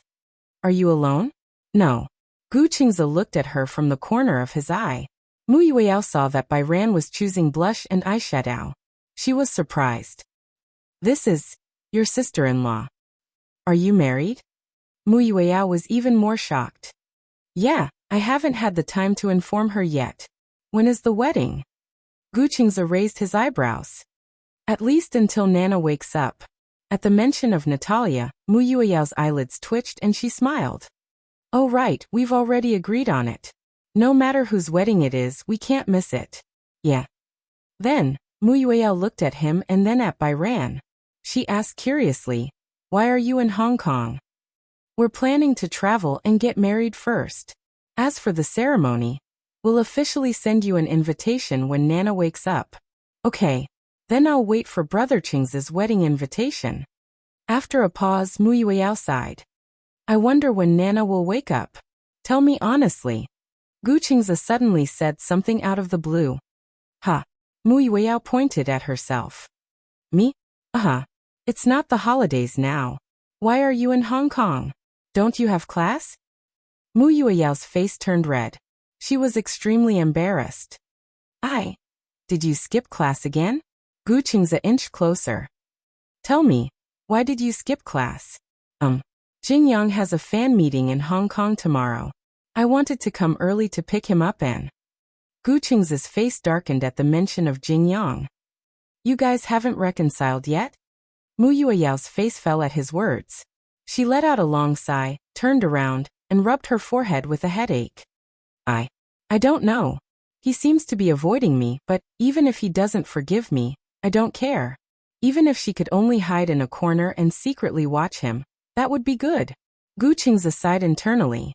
Yueyao was the little princess of the Mu family. She had been doted on since she was young. No one was willing to let her suffer the slightest grievance. Why did it have to be Jingyang? It was simply a calamity in her life. It had been 5 years since that incident. Jingyang still could not forgive Yueyao. However, everyone felt that it was not Yueyao's fault. However, Jingyang stubbornly believed that it was her fault. Yueyao also felt that she had let Jingyang down. Hence, in front of Jingyang, she hid her princess-like arrogance and was careful. She even had a sense of inferiority that did not match her status. She wanted to make it up to Jingyang as much as possible. She had also said that she wanted to atone for that incident. However, Yueyao, don't torture yourself because of that incident. Chapter 152. It's been so long. Are you still unwilling to let go of yourself? Gu Qingze's heart ached for her. She was not responsible for what happened back then. However, after so many years, Yueyao still refused to let go of her. I also want to let go of myself. Mu Yueyao looked up. Her usual innocent smile was gone as she said calmly, if you want to let go of yourself, you have to let go of him. She suddenly clenched her fists and bit her lip hard. Gu Qingze's heart ached as he raised his hand and pulled her into his embrace. Bai Ran had just finished choosing her eyeshadow. When she turned around, she saw Gu Qingze hugging a girl. She was surprised and many question marks popped up in her mind. What was going on? Why was he hugging a girl in an unfamiliar city? Bai Ran did not think too much about it at first. Instead, she had a strange idea. There were many new street games nowadays. For example, blindfolded hugging and kissing any stranger, for example. The recently popular TikTok app. Many boys and girls took their phones to the streets to tease passers-by. Bai Ran suddenly realized what was going on. The person being hugged was her husband. Bai Ran was also somewhat territorial. She immediately walked over with a smile, but she aggressively walked behind Mu Yueyao. She lowered her voice and suddenly said, "What are you doing?" Mu Yueyao was shocked by this voice and immediately separated from Gu Qingze. Gu Qingze looked at Bai Ran and raised his eyebrows slightly. However, he did not explain immediately. Instead, he smiled gently and said nothing. On the other hand, Mu Yueyao was flustered. She knew that Bai Ran was Gu Qingze's newlywed wife. With the mentality of avoiding suspicion, she immediately distanced herself from Gu Qingze. "Hello, sister-in-law." She stood upright. Her outstanding performance in the military training in university made Bai Ran think that she had a military background. What a coincidence. It's fate to meet big brother Qingze and sister-in-law here. Ha ha ha ha. She laughed awkwardly, which made Bai Hao puzzled. This girl, why did she feel so guilty? Mu Yueyao was stared at by Bai Ran and felt even more guilty. She quickly tried to smooth things over. Big brother Qingze is so mean. When did he get married? He didn't announce it to the public. Bai Hao got straight to the point. Why were you hugging each other? Mu Yueyao explained, because brother Qingze and I haven't seen each other in a long time. I didn't expect to meet you in Hong Kong. Bai Ran looked at Gu Qingze suspiciously. Gu Qingze smiled and explained, I haven't had the chance to introduce you. This is Yueyao Mu. Ugh. Do you still remember my friend at the Spring River Heavenly Seal? Yes. Remember, his name is Yin Tianyu. Yueyao is his biological sister. His biological sister. No wonder when Bai Ran saw Yueyao, he immediately felt that there was something familiar about her. Just like Yin Tianyu, whom she met at the Imperial Seal, and also the movie queen, Yin Shirshir. So she was his biological sister. Bai Ran's face turned slightly red. After all, she had misunderstood Yueyao just now. Yueyao. She smiled and extended her hand to Yueyao in a friendly manner. Hello, I'm Bai Ran. Yueyao hurriedly extended her hand. Hello, sister-in-law Bai Ran. Don't call me sister-in-law. It sounds awkward. No, sister-in-law is sister-in-law. Chapter 153. Alright. Gu Qingze was amused by Yueyao's flattering look. Which hotel are you staying at? Hilton. When are you going back? Just as Gu Qingze finished speaking, Bai Xing added, why don't we have dinner together later? Mu Yueyao quickly shook her head. It's okay, no. Let's go together. I have to pick her up at the airport later. Pick her up at the airport. Bai Ran looked at Gu Qingze in confusion. What? What does this mean? Gu Qingze said, she has something to do later. I'll treat you and Jingyang to dinner tomorrow. Okay. Mu Yueyao quickly retreated. Bai Ran looked at her back view strangely and asked curiously, what's going on? She seems very shy. Gu Qingze was a little embarrassed. Well, it's because I didn't have time to tell her about my marriage. It was indeed rushed. Also, wasn't our previous marriage considered a secret? I didn't tell my friends and colleagues either. So, it's normal that your friends don't know. You don't have to look so guilty. Gu Qingze's lips curled into a smile. Suddenly, he looked at her mysteriously, but there was a hint of playfulness in his gaze. Your reaction just now seemed particularly strange. Strange? What's strange? Being stared at by him, by you felt inexplicably guilty. Gu Qingze's gaze deepened. He lowered his head and asked in a voice that only she could hear, you saw me hugging another girl just now. From your gaze, it seemed like you were jealous? Bai Ran was so shocked that she almost bit her tongue. She stuttered. I wasn't jealous just now. I was just a little surprised. Is it difficult to admit that you're jealous? Gu Qingze pinched her nose lovingly and dotingly. Tell me you're jealous. Bai Hao held his breath and puffed his cheeks. This feeling of being seen through was so embarrassing. She had always wanted to be a magnanimous wife. However, when she saw her husband hugging a strange girl, her first reaction wasn't to find out who the girl was, but to feel jealous. He felt that the scene was very eye-piercing. Bai Hao was like a kid who had made a mistake. He lowered his head. If I'm jealous, will you feel unhappy? Gu Qingze raised his eyebrows. How can that be? I'm happy that you're jealous. Why? Because I would think that you must care a lot about me. That's why you're jealous. As Gu Qingze spoke, he gently kissed her cheek. Sometimes, I wish you could be more petty. When Bai Yu heard this, his face turned even redder. She pursed her lips. When she heard this, she finally admitted, I was a little jealous just now. I felt sour. Ha. Gu Qingze suddenly laughed softly. His voice was especially pleasant to the ears. It was as clear as spring water, without any impurities. Hearing this voice, Bai Ran's face burned even more. She could vaguely hear him ask, have you chosen your eyeshadow? Here's the ticket. Bai Ran lowered her head and passed the ticket to him. Gu Qingze said to her, wait for me here. I'll go pay the bill. Okay. Bai Ran kept her head down as she secretly watched Gu Qingze's back view as he went to pay the bill. The more she watched, the happier she felt. Watch first appearance Zue new chapter section please go client. Mobile address. Watch first appearance Zue new chapter section please go client. Mobile address. Chapter 154.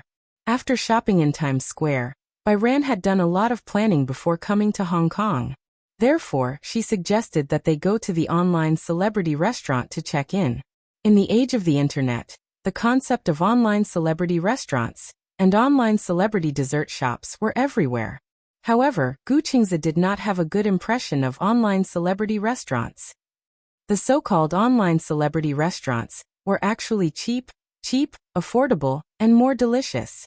In the past, when he was on a business trip to another city, he would occasionally want to go to the online celebrity restaurants, on a whim. However, in fact, many online celebrity restaurants often had a bad service attitude. Perhaps it was because business was too good, and they had to serve many customers every day, so the waiters' tempers were not necessarily too good. In fact, there were countless places that were better than the online celebrity restaurants. It was just that because of the price, they did not have much exposure. Gu Qingze was not very willing to go to the online celebrity restaurants, because as expected, the attitude of the staff should be quite bad. Some people did not care about the service attitude. However, Gu Qingze was a very particular man. He was not willing to spend money to get angry.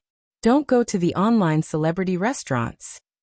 Gu Qingze suddenly said, I don't think there's anything good about the online celebrity restaurants. Huh? Actually, there are many restaurants that are better than the online celebrity restaurants. I used to come to Hong Kong for business trips often, so I know a few good restaurants. Do you want to try them? When Bai Ran heard this, she was almost drooling. Okay. Gu Qingzi saw her excited expression and could not help but laugh. Why do your eyes seem to light up when it comes to delicious food? Because I'm so hungry. I'm a little hungry. As Bai Ran spoke, she tilted her head.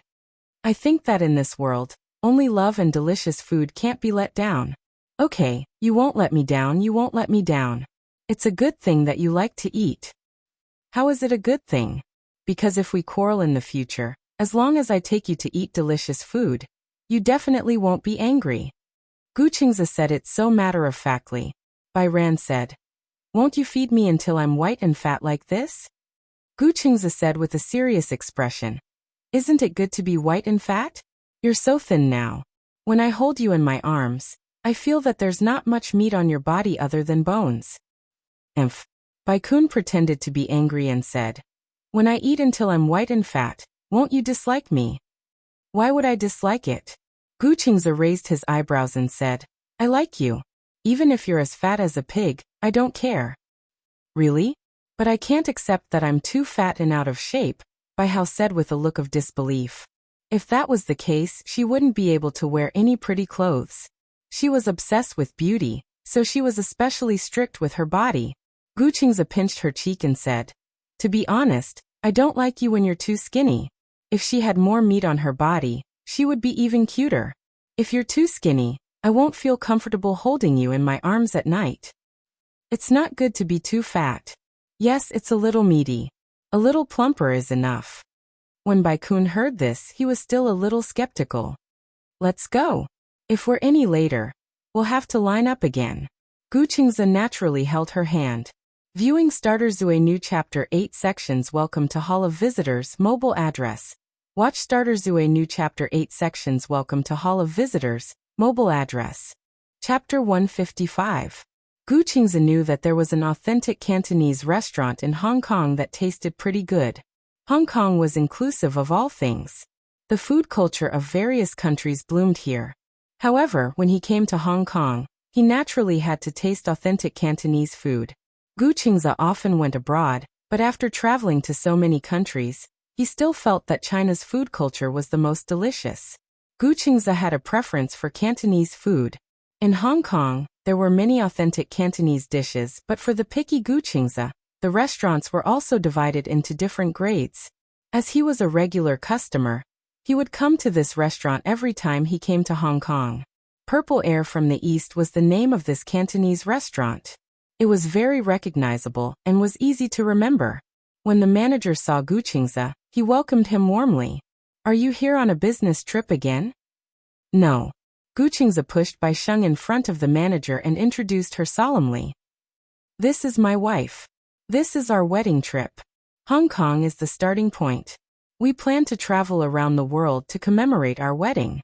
When the manager heard that it was a wedding trip, he was a little surprised. A wedding trip? Yes.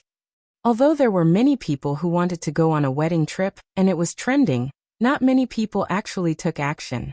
When he heard that it was a wedding trip, the manager was so excited that his face was flushed red.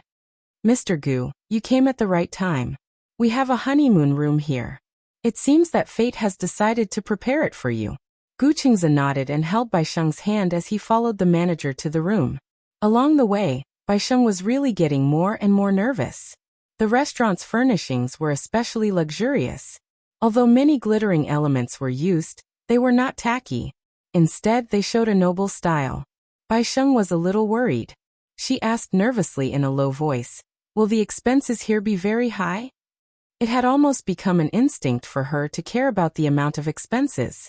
Because her life had always been tight, no matter what expenses she had, she would prioritize whether the amount of expenses would exceed her expectations. Gu Qingzi said seriously, from now on, you're not allowed to think about spending any more. I'm worried. The worry on Bai Sheng's face was so serious that Gu Qingzi didn't know whether to laugh or cry. What are you worried about? I'm afraid that I'll spend too much money. What if I don't have enough money to go home halfway? Guqingzi tried hard to hold back his laughter and said, Then I'll sell you, okay? In a moment of desperation, Baisheng blurted out, But I don't think I can sell for much money. Ha ha ha ha. Guqingzi burst out laughing. He had always been a reserved person. Smiling like this was already a bit of a loss of self-control. Idiot, how are you worthless? You're a priceless treasure that only people can't afford. Besides, I won't really sell you. Well, don't mention the money anymore. Since we're going to travel around the world, I've brought enough money with me. He even brought a few black cards with him. The limit of the black card was unlimited.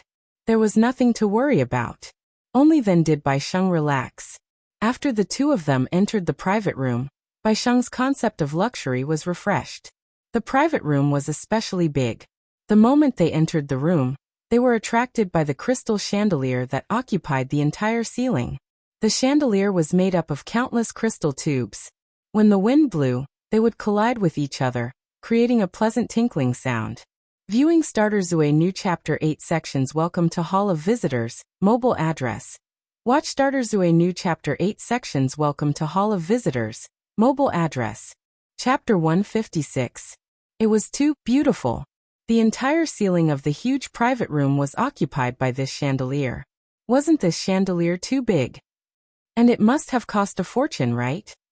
She had seen a chandelier that was 1/10 the size of the chandelier. Just the chandelier alone cost tens of thousands. Just the chandelier in the private room must have cost several times the cost. Once they entered the private room, Byran stared at the chandelier. Guqingzi gently tugged at her sleeve. What are you looking at? I'm looking at how many crystal tubes there are. Beside them, the waiter smiled knowingly and immediately explained. Sir, our chandelier is made up of a total of 4,600 crystal tubes. More than 4,000 tubes. It was so grand. Byran was so shocked that her mouth opened wide and she gasped. Before she could finish gasping, her peripheral vision was attracted by the luxurious floor-to-ceiling balcony. The private room was made up of a suite. Inside it, there was a pantry, a reception room, a bathroom and a dining room. In addition, there was also a 40-square-meter balcony. The balcony was surrounded by roses. Dark green vines wrapped around the railings of the balcony. There was an inexplicable beauty to it. This time, the inhalation was exceptionally long. It's too beautiful. It was her first time eating in such a beautiful environment. She felt inexplicably touched. The heart of a young girl that had long withered in her heart seemed to have been revived. Guqingzi saw that Byran couldn't hide the surprise and love on her face and felt satisfied. Although this restaurant's per capita spending was high, the environment was really good. Other than the environment, the taste was also very good. The flavor was unique. It was much more meaningful than squeezing into the crowded shops that were popular on the internet. Byran sat down and waited to order. However, after the waiter settled them down, he lit the candles and left quietly. Byran was speechless. What's going on? Guqingzi raised his eyebrows. What do you mean what's going on? Isn't anyone ordering? Ordering? Guqingzi smiled and explained gently. There are only two menus here. One is the family menu, and the other is the lover's menu. The dishes on the menu are fixed. You can't choose. Byran felt that this way of eating was a little novel, but he still couldn't help but worry. However, if the set meal is fixed, then won't it be too much to eat? The amount here is based on everyone's average appetite. It won't be a lot. Moreover, it's very delicious. Even if you're full, you won't notice it easily. It had to be said that the owner of the restaurant had a unique way of doing business. Imagine a dish that was incomparably delicious, but there was only a fixed amount of it. No matter how delicious something was, it was inevitable that one would get sick of it after eating too much. With such a fixed amount of food, there would be nothing left after eating it. If one felt that it was delicious, they would feel that it was not enough.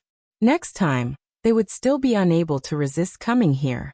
Every time they ate, their experience would be just right, and they would not overdo it. Instead, it would leave them with an incomparable aftertaste. It was said that a couple came here for a meal on their first date. Since then, They were obsessed with the delicacies here, and would come here a few times a month. The expenses here were very high. It was already good enough that he rarely came here. It was too extravagant to come a few times a month.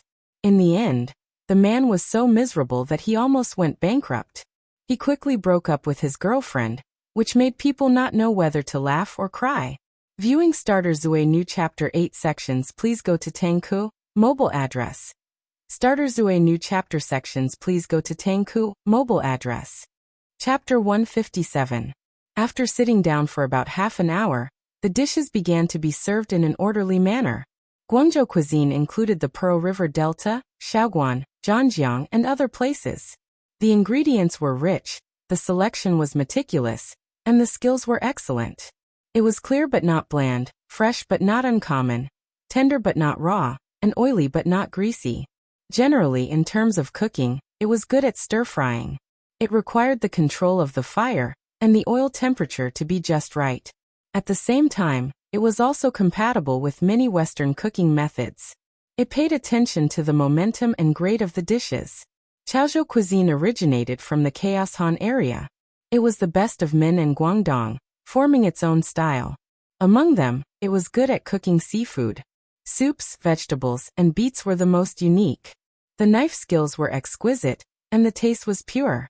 Dongjiang cuisine originated from the Dongjiang area of Guangdong.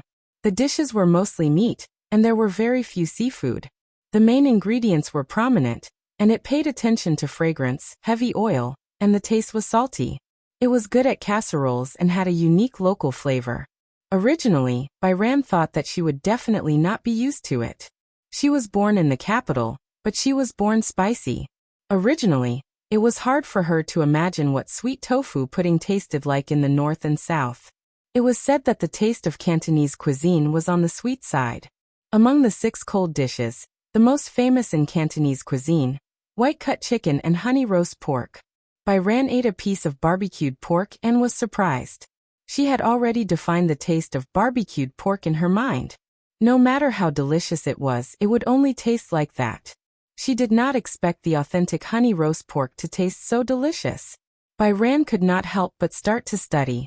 What seasoning was used to make this plate of barbecued pork? How could the same seasoning be delicious in some restaurants and ordinary in others?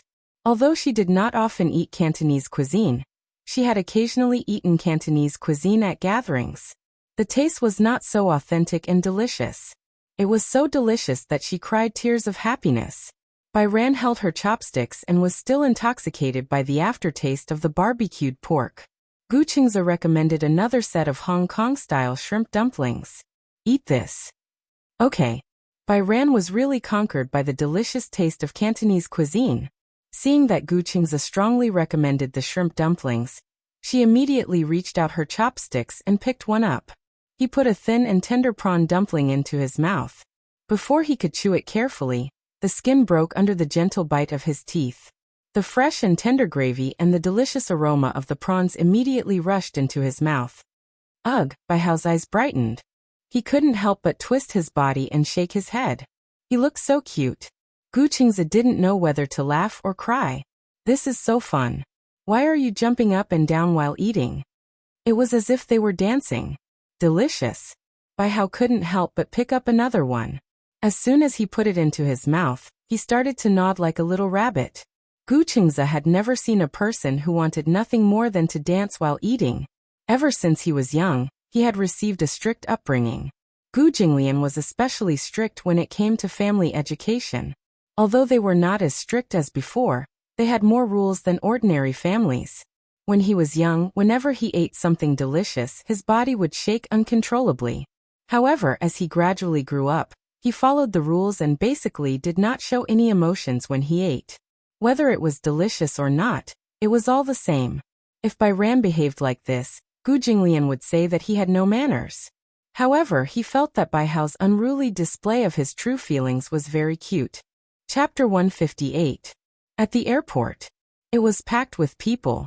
Many fans were holding flowers in their hands, eagerly anticipating the appearance of their idol. They were all looking at the screen, waiting for the flight carrying their idol to land in front of them. Mu Yueyao stood at the closest spot, leaning against the railing. She was holding the flowers in her hands, feeling a little nervous. Suddenly, a scream came from the crowd. Jingyang is here. The next second, a group of intimidating bodyguards appeared at the arrival gate. The men in black suits cleared the way. Even though there were so many bodyguards surrounding him, a tall figure stood out among them. Immediately after, the media, who were waiting at the scene, rushed forward like crazy. The cameras flashed and Jingyang's black sunglasses came in handy. He was wearing a slim-fit coat and a mask. The flight from America to Hong Kong was very long. He looked a little tired as he walked forward with his head lowered. When Mu Yueyao saw Jingyang, she immediately went up to him with the flowers in her arms. "Brother Jingyang." Before she could finish her sentence, the man in the center of the circle suddenly turned around. However, when his gaze landed on her, he immediately turned away coldly. Mu Yueyao was stunned. He had clearly seen her, but he ignored her. While she was in a daze, she was pushed to the ground by the crowd. In order to get closer to their idol, the fans used all their brute force to push forward. Mu Yueyao was pushed to the ground. When she got up in a daze, the crowd had already gone far away. The flowers in her arms fell to the ground in the midst of the shoving. Countless feet trampled over them. The petals fell and were crushed, almost turning into mush. Mu Yueyao looked at the bouquet of flowers and her tears fell. Her heart seemed to have turned into countless petals, and was extremely broken. He saw her, but he didn't stop walking. Instead, he quickly left the airport under the protection of the bodyguards. In the blink of an eye, she was the only one left in the originally crowded arrival hall. When the cleaning auntie saw her, she immediately walked over and asked with concern, "Are you okay?" Mu Yueyao curled her lips and smiled. She wanted to smile, but her tears fell even more violently. How did it become like this? He used to be her strongest pillar of support. But now they were like strangers. He walked past her, his eyes cold and indifferent. He didn't even look back. Yueyao silently picked up the flowers on the ground and hugged them tightly in her arms. She squatted on the ground and was stared at by the staff. She couldn't help but feel a little embarrassed and immediately buried her head in her arms. "Ai, this girl is so beautiful. Why is she crying so sadly?" They seem to be Jingyang's fans. These children, instead of studying, they came here to chase after celebrities. I wonder if they treat their idols so well, but how do they treat their parents? Do you still need to ask? He must be an ingrate. The flowers were crushed, but he didn't even look at his idol. The group of people seemed to be regretful and mocking as they shook their heads and left in twos and threes. Mu Yueyao didn't seem to hear what they were saying. She hugged the flowers and walked towards the door alone. At the entrance, the fans still left every day, chattering about the itinerary for the next day. It seemed that Jingyang had already left in his car. Viewing Starter Zue New Chapter 8 Sections. Welcome to Hall of Visitors. Mobile address